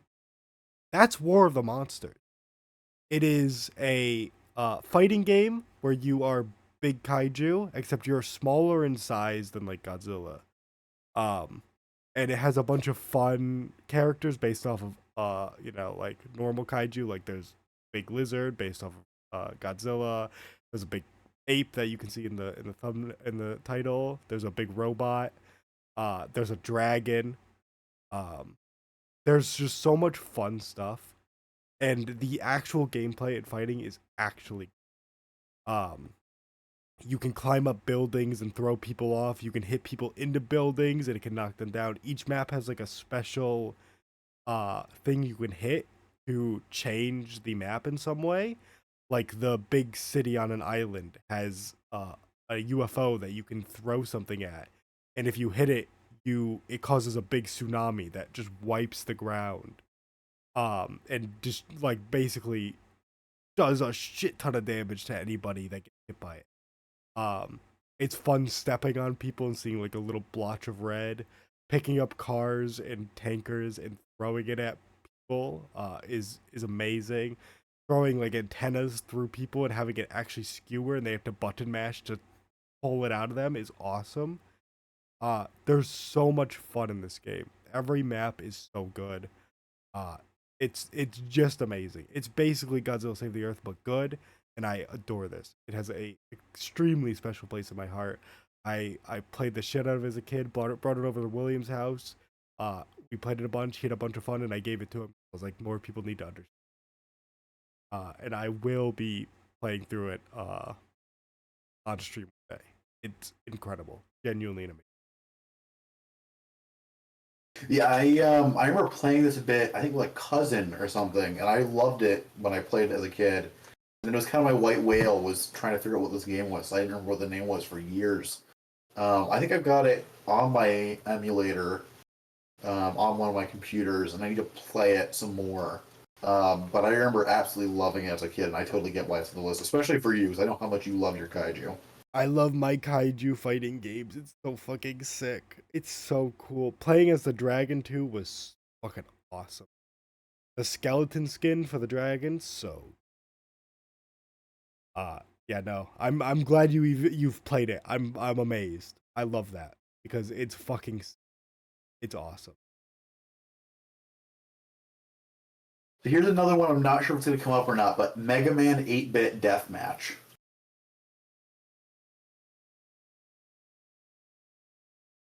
Yep, there we go.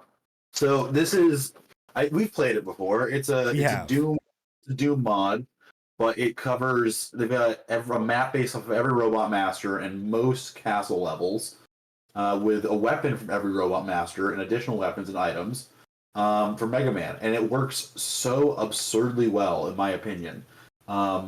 Like I won't say every weapon's balanced or every weapon's good. Some of them are very broken, but no, some of them are obscenely good. Like there are some that you should never pick up, and there are some that you should basically rush towards. Right. But I've been playing this game since college, I think, for a number of years now. And it's just very fun. It's cool. They have a single player mode, even if it's just like fighting AI in the arenas, and then making it a bit more complicated with teams and the virus mechanic later on.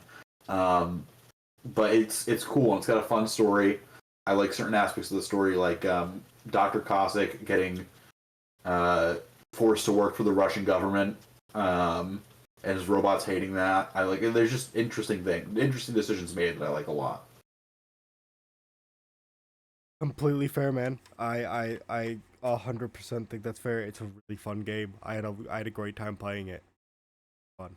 I have no qualms with it being on here. I think it's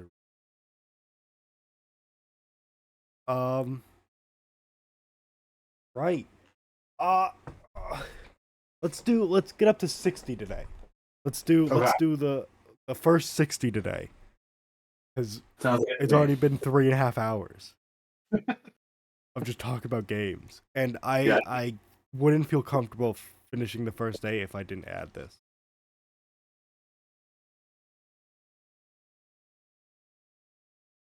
Now, the crazy thing is, I know people think 6 is like one of the worst.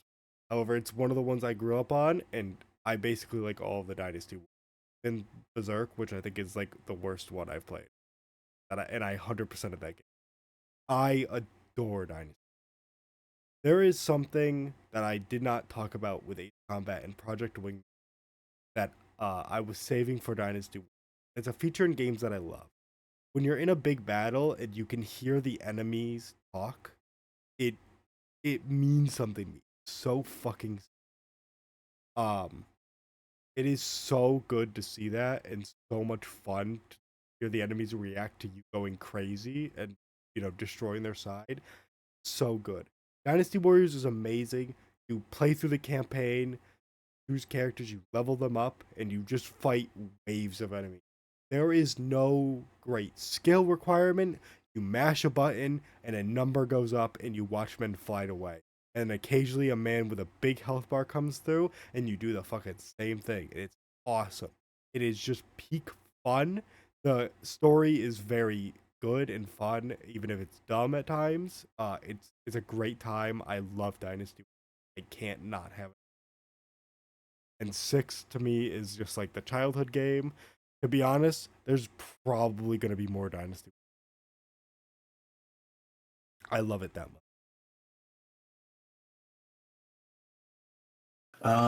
Yeah, I know you're very passionate about those games. I've never played one, but they do seem fun. They are just stupid fun, and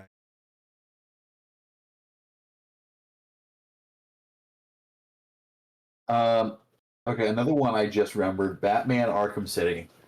Um, that game, I think it's Arkham City. I think that's the one I'm thinking of because it's not Arkham Knight. It's the one before that. Yeah, that's the one. Um, that game was just awesome. It really captured the feel of being Batman. Like letting to fly around, do the Mr. Freeze fight was cool. Getting to just explore this huge open area. Um, it was just very cool. And it hit me at the right time when I still enjoyed that kind of open world game, which I don't really enjoy as much anymore. But at the time, absolutely loved it. And I think it probably still holds up. it definitely does. Um, the Arkham games are amazing. I agree, Joe. They are really good. What I've played, I haven't played them too much, but they are really fun. I do adore it. I think it's really cool. Everything I've them and played, I think it's completely fair to have it on. I think it's.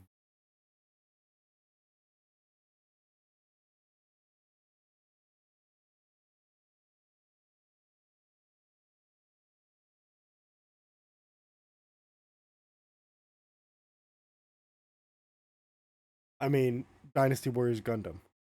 How could I not? It's fucking sick. It's awesome. Another one of the childhood Dynasty Warriors games. Played it recently. Still fucking fun. Still really good. I need to watch more Gundam. However, Double Zeta sucks ass through that. Um, but Dynasty Warriors Gundam is just Dynasty Warriors, but with Big Mech and fucking sick. I will play a Dynasty Warriors in guys because awesome. I love the series, and the Gundam one is just it's a lot of fun. Not as many characters, but uh, at least in the first game, the other ones go. Uh, but it's an amazing time. Genuinely great. Can't not have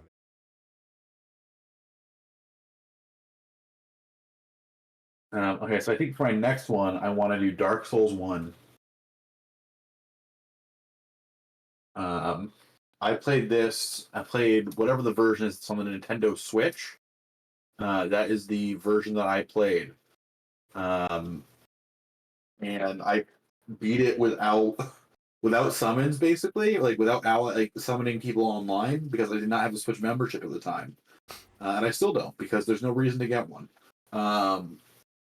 So I think like occasionally I would summon in Solaire or something, but like basically beat it without summons for the most part. Especially for the first half of the game, I didn't know how the summons work. Because I just didn't have. I also didn't have any of the notes telling me where things were from like other players, which I found out upon playing like Dark Souls 3 on the PS4. Big part of the game, learning where things are from little notes. They can help. Um, They can help a lot. but Dark Souls is an incredible game. It really weird world.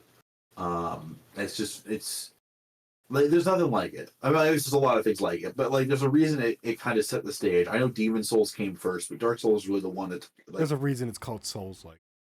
yeah. Well, Uh, I guess to be honest, Dark Souls. yeah, everybody thinks of Dark Souls and you say Souls like not Demon Souls. Yeah, exactly. And it's just so many different builds you can do, so many different like weird little secrets and fun things you can do. Like, oh, you can chop off the tail of the gargoyle to get the gargoyle's halberd. Like, what? Who thought of that? That's neat. That's weird. I It's like fun. it. Yeah, I think it deserves a spot on this list. No, I agree. I think Dark Souls 1 is really fucking. I love it. I beat the final boss, hit in the ass. The rest of the game surprisingly not bad.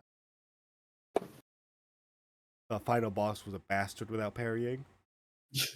Very difficult. Anyways, I'm not done with this series.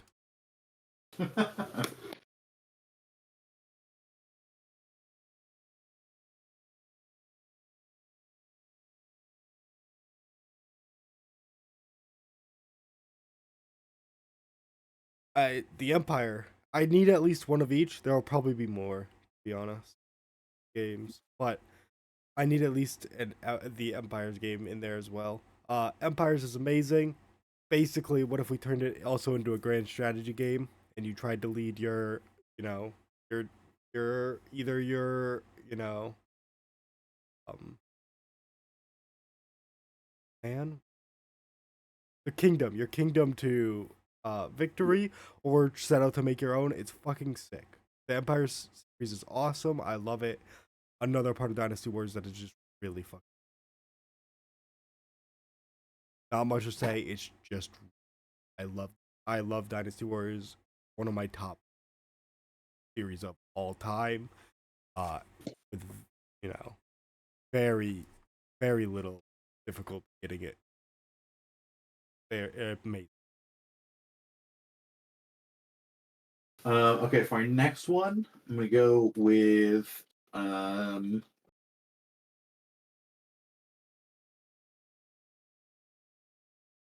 Doom Eternal.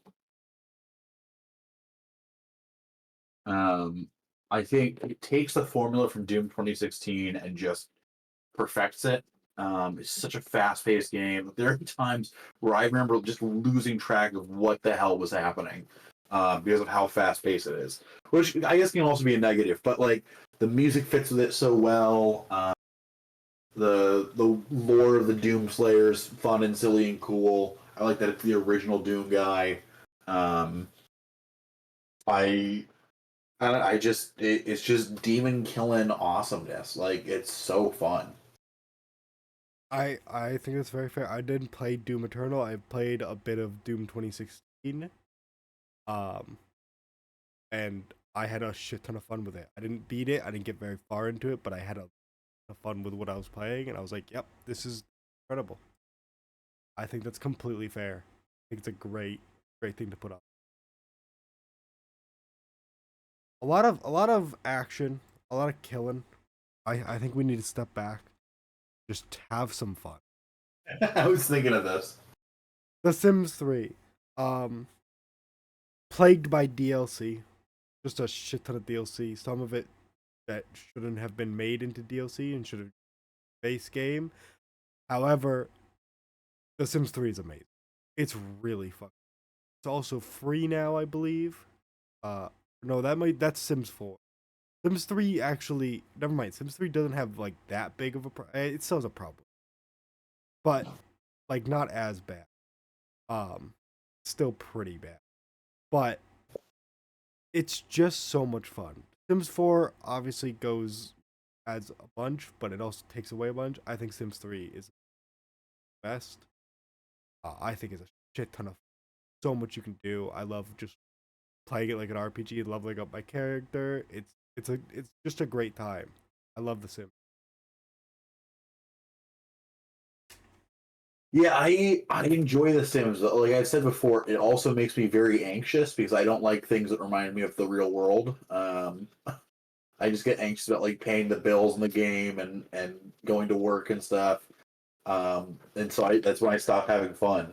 Um, but I completely get why everybody else loves it. It's a very silly game. It is very silly. I completely understand. It's a tough thing to get past. I just love the Okay, and speaking of The Sims, I think my sister wouldn't forgive me if I didn't put this in the list. My Sims Kingdom.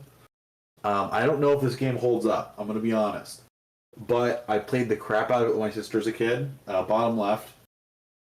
Um, and I feel like it just deserves a spot on this list, just based on the amount of time I spent playing this game on the Wii. Um, it was like Sims, but you basically just like go around a little kingdom collecting people on a boat and building little areas and doing little quests. fucking sick. I mean, sounds fun. Sounds like a good time. I can't go against it. Seems good, man. I don't know. I've never seen it, to be fair. Didn't know it existed.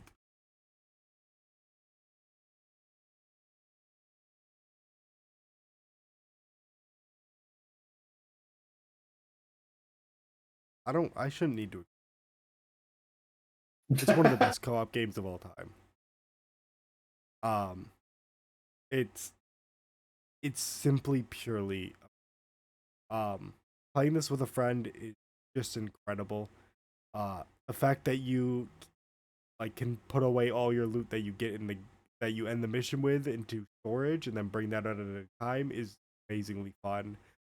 It leads to you hoarding a bunch of random stuff, uh, buying all the equipment and slowly upgrading your guns, and eventually you can unlock unlimited ammo for each gun is really fun. Um, Obviously getting it for like Magnum is broken, but like it's incredible. Such a great time. There's so much fun to be had in this game. The missions are sick. Story is so fucking so hype. Chris Redfield punches a boulder. He just punches a boulder. There's nothing else to be said. I don't know why. Well, I know why, but like there were other ways to get that boulder. Not have to. Uh, it's insane. It's stupid. It's lunacy. It's purely fun. Amazing. I love Resident Evil. One of my favorite. Yeah, I've never played it, but I know you're passionate about it.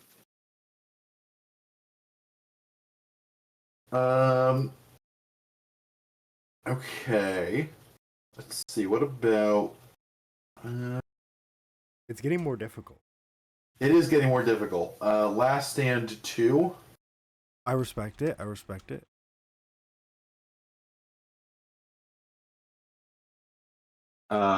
I just played the crap out of this as a kid. I actually still, because I bought the little collection they had on Steam, so I still play it every once in a while now.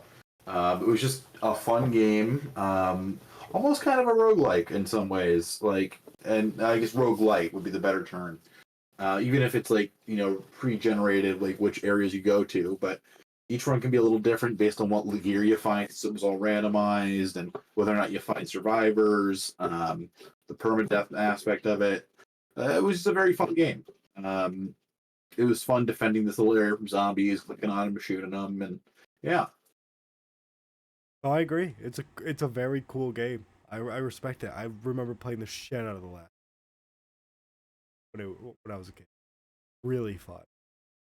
Great choice to have. Thank you.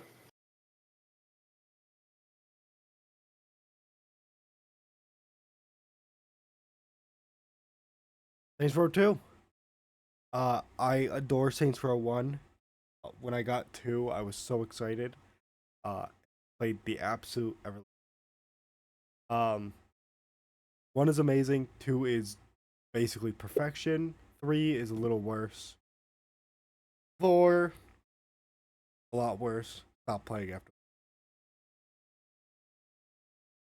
2 though is incredible. It is a lot like GTA. You run a gang and you have to take down the rival gangs. It is very serious, even though kind of like Yakuza, the side missions can be like very stupid, like getting a sewage truck and spraying sewage cause a bunch of property damage.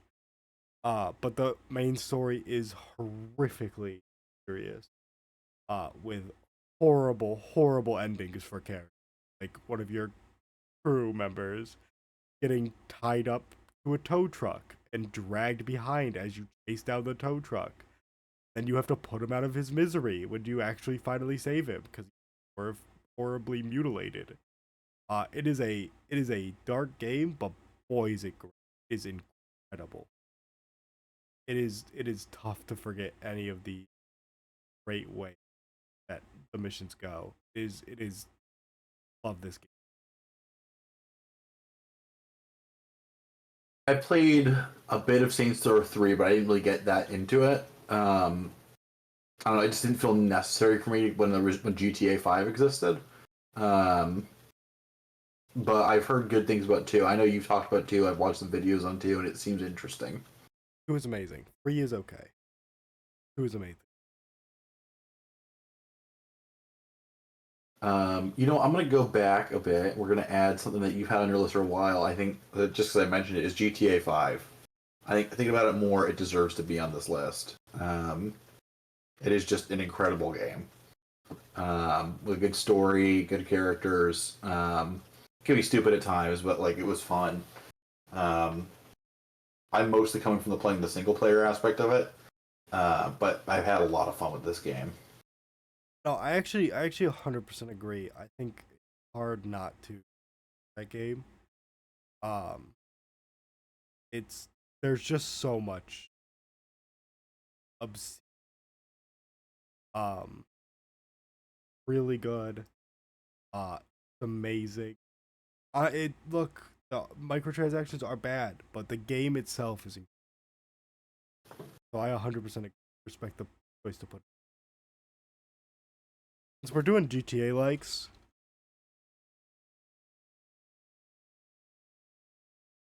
Sleeping Dog, fucking awesome. GTA, but in Hong Kong, and guns are actually extremely strong. So for the most part, you're using like melee weapons and your fists, and it feels so good. Uh, the combat is very fun. Arkham like. So you're basically when people are attacking, you're trying to counter. Very good. Just solid gameplay, great story. Amazing. One of the best J likes and desperately needs Yeah, so when you started talking Sleeping Dogs, I was thinking of Watch Dogs instead. Because that's just the first thing that came to mind. I don't know if I know anything about Sleeping Dogs. It's very fun. It is a lot like GTA, but you're an undercover cop infiltrating the Triad, Hong Kong, and it's fucking insanely sick. It's really good. I would heavily recommend. All right. I'm gonna put in Mario Kart 8. I know you don't like kart racers, but I really enjoy 8. I like kart racers, and yeah, I mean, I don't know. I've just played a bunch of it. I got all the DLC for it, and I've played through all that. I just find it very fun. It's a game I'll boot up and play on my own sometimes. I just really enjoy Mario Kart. I think it's fair. I think there's a lot to love for Mario Kart. I just don't super. But I think there's a lot you're into Mario Kart, and I hope you're getting excited for the new one. I would be if it wasn't on the Switch too. Yeah, never. But Mario Kart 8 just has like a shit ton of. Oh, How you not? absolutely. How The you fact not they gonna get? basically released a second game's worth of content is just incredible. Yeah, no, it is. It is obscene. I do. I love the pick. I think it's good.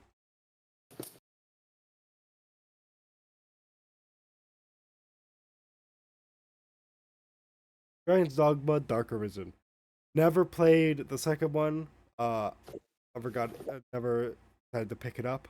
But the first game, still haven't beaten it. First game's just incredible. Some of the best action combat you can find in an RPG. The having a big troll or a cyclops come at you and climbing up it to attack its eye is so much fun.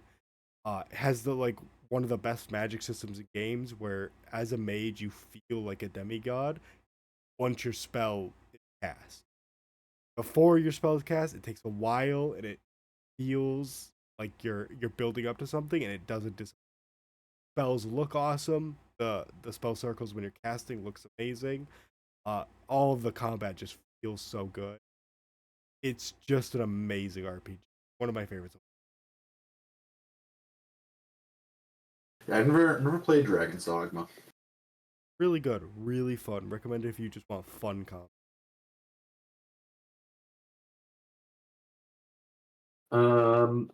Let's see. It's gonna be a weird one, but I want to do Star Wars Pinball. Okay. Yeah, it's the top left one. Just because I've put in a godly amount of hours into Star Wars Pinball. I had it on the iPod Touch. I had it on my and it would drain my battery like nothing else. Got it on the iPad, and I would play it in high school. I remember like bringing the iPad outside, playing it when we had like some event where we had to go outside for something.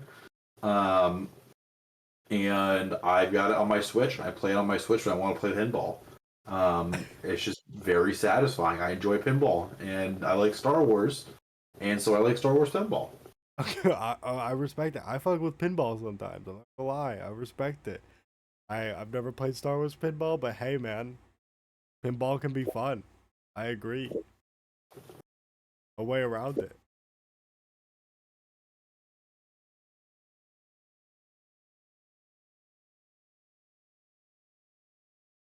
Blade and Sorcery. Just one of my favorite VR game of the time. When I think about playing VR, I'm thinking about playing. It is just so much fun.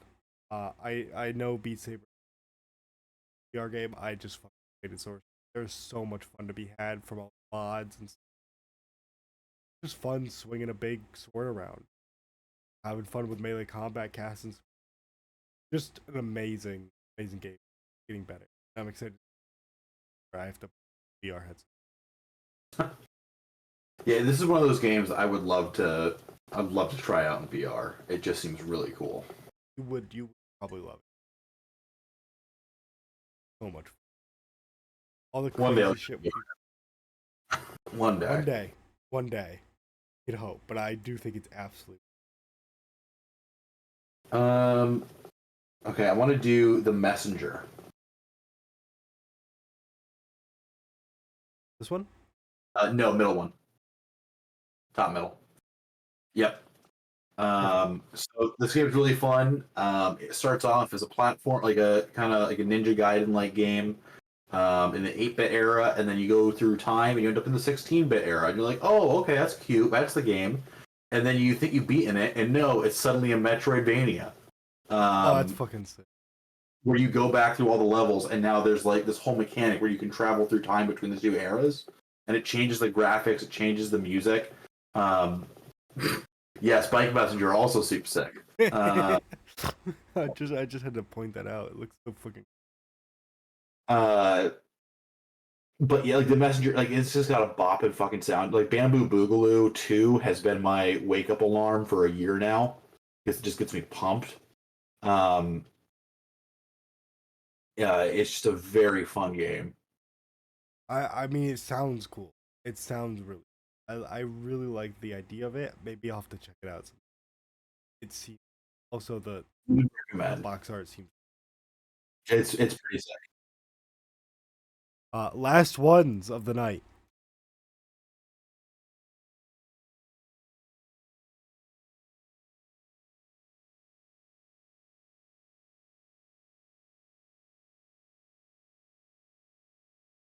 Which get that shit.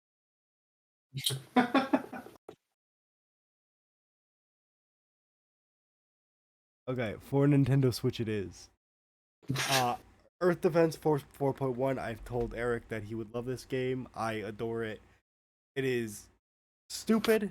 It's dumb. The story is insane. Somehow the bugs are back.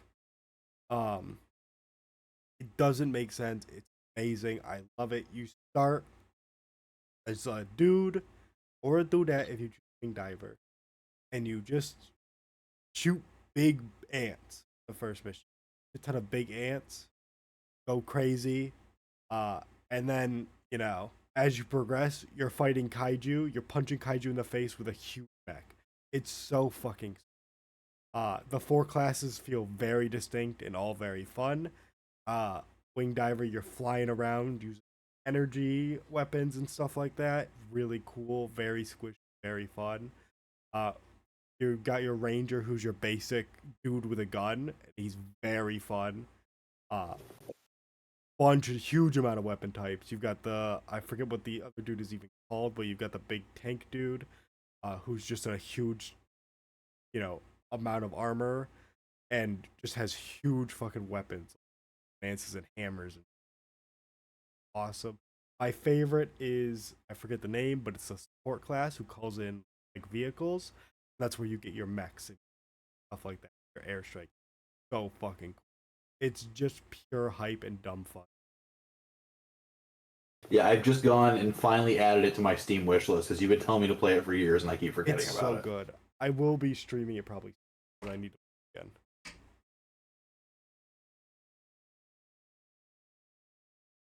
Okay, I'm gonna go with the Mega Man Zero collection. Type right out Zero. Fuck. Oh, that might still come up, but because it's Mega Man, his name is Zero. Do the bottom middle actually. I'll do it. This one down here. Yep. Because that's all four GBA games. Mega Man Zero, it's Mega Man X but better, and I will die on that hill.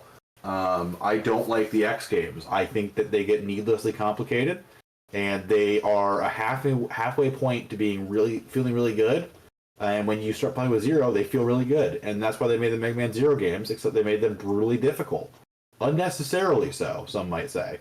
But dear God, the feeling of dashing around a stage, wall jumping up, slicing guys apart with an energy sword is so fucking fun. There's when you pull out, it's like a Dark Souls game. When you pull something off in this, you just feel so good. And when you finally beat that boss that's been pounding you down for an hour, it feels so good. Because it's like it can be cheap at times, but for the most part, it's pretty fair. It's just brutally difficult. It takes elements of like I don't know. I just think it does X better than X ever did. And it's also a great send off for Zero as a character. No qualms here. Never played it. I think it's very fair. I think it's fair to have two Mega Man collections and a Mega Man fan game here for you. I love my Mega Man. Hard not to, but I'm gonna be honest. It's getting hard to choose games. It is. It really is. I'm pretty happy with my list so far. I feel like it does show a lot of the games that I'm hoping by tomorrow I'll have remembered more because there's still 40 more to put on the list. 100 games is a lot. It turns out The last 40 are gonna be tough. they're gonna be very tough. I've already used so many of them, but we'll see. We'll see. But for now, I think we're gonna end stream. Thanks everybody for stopping by. We'll be back again, boys.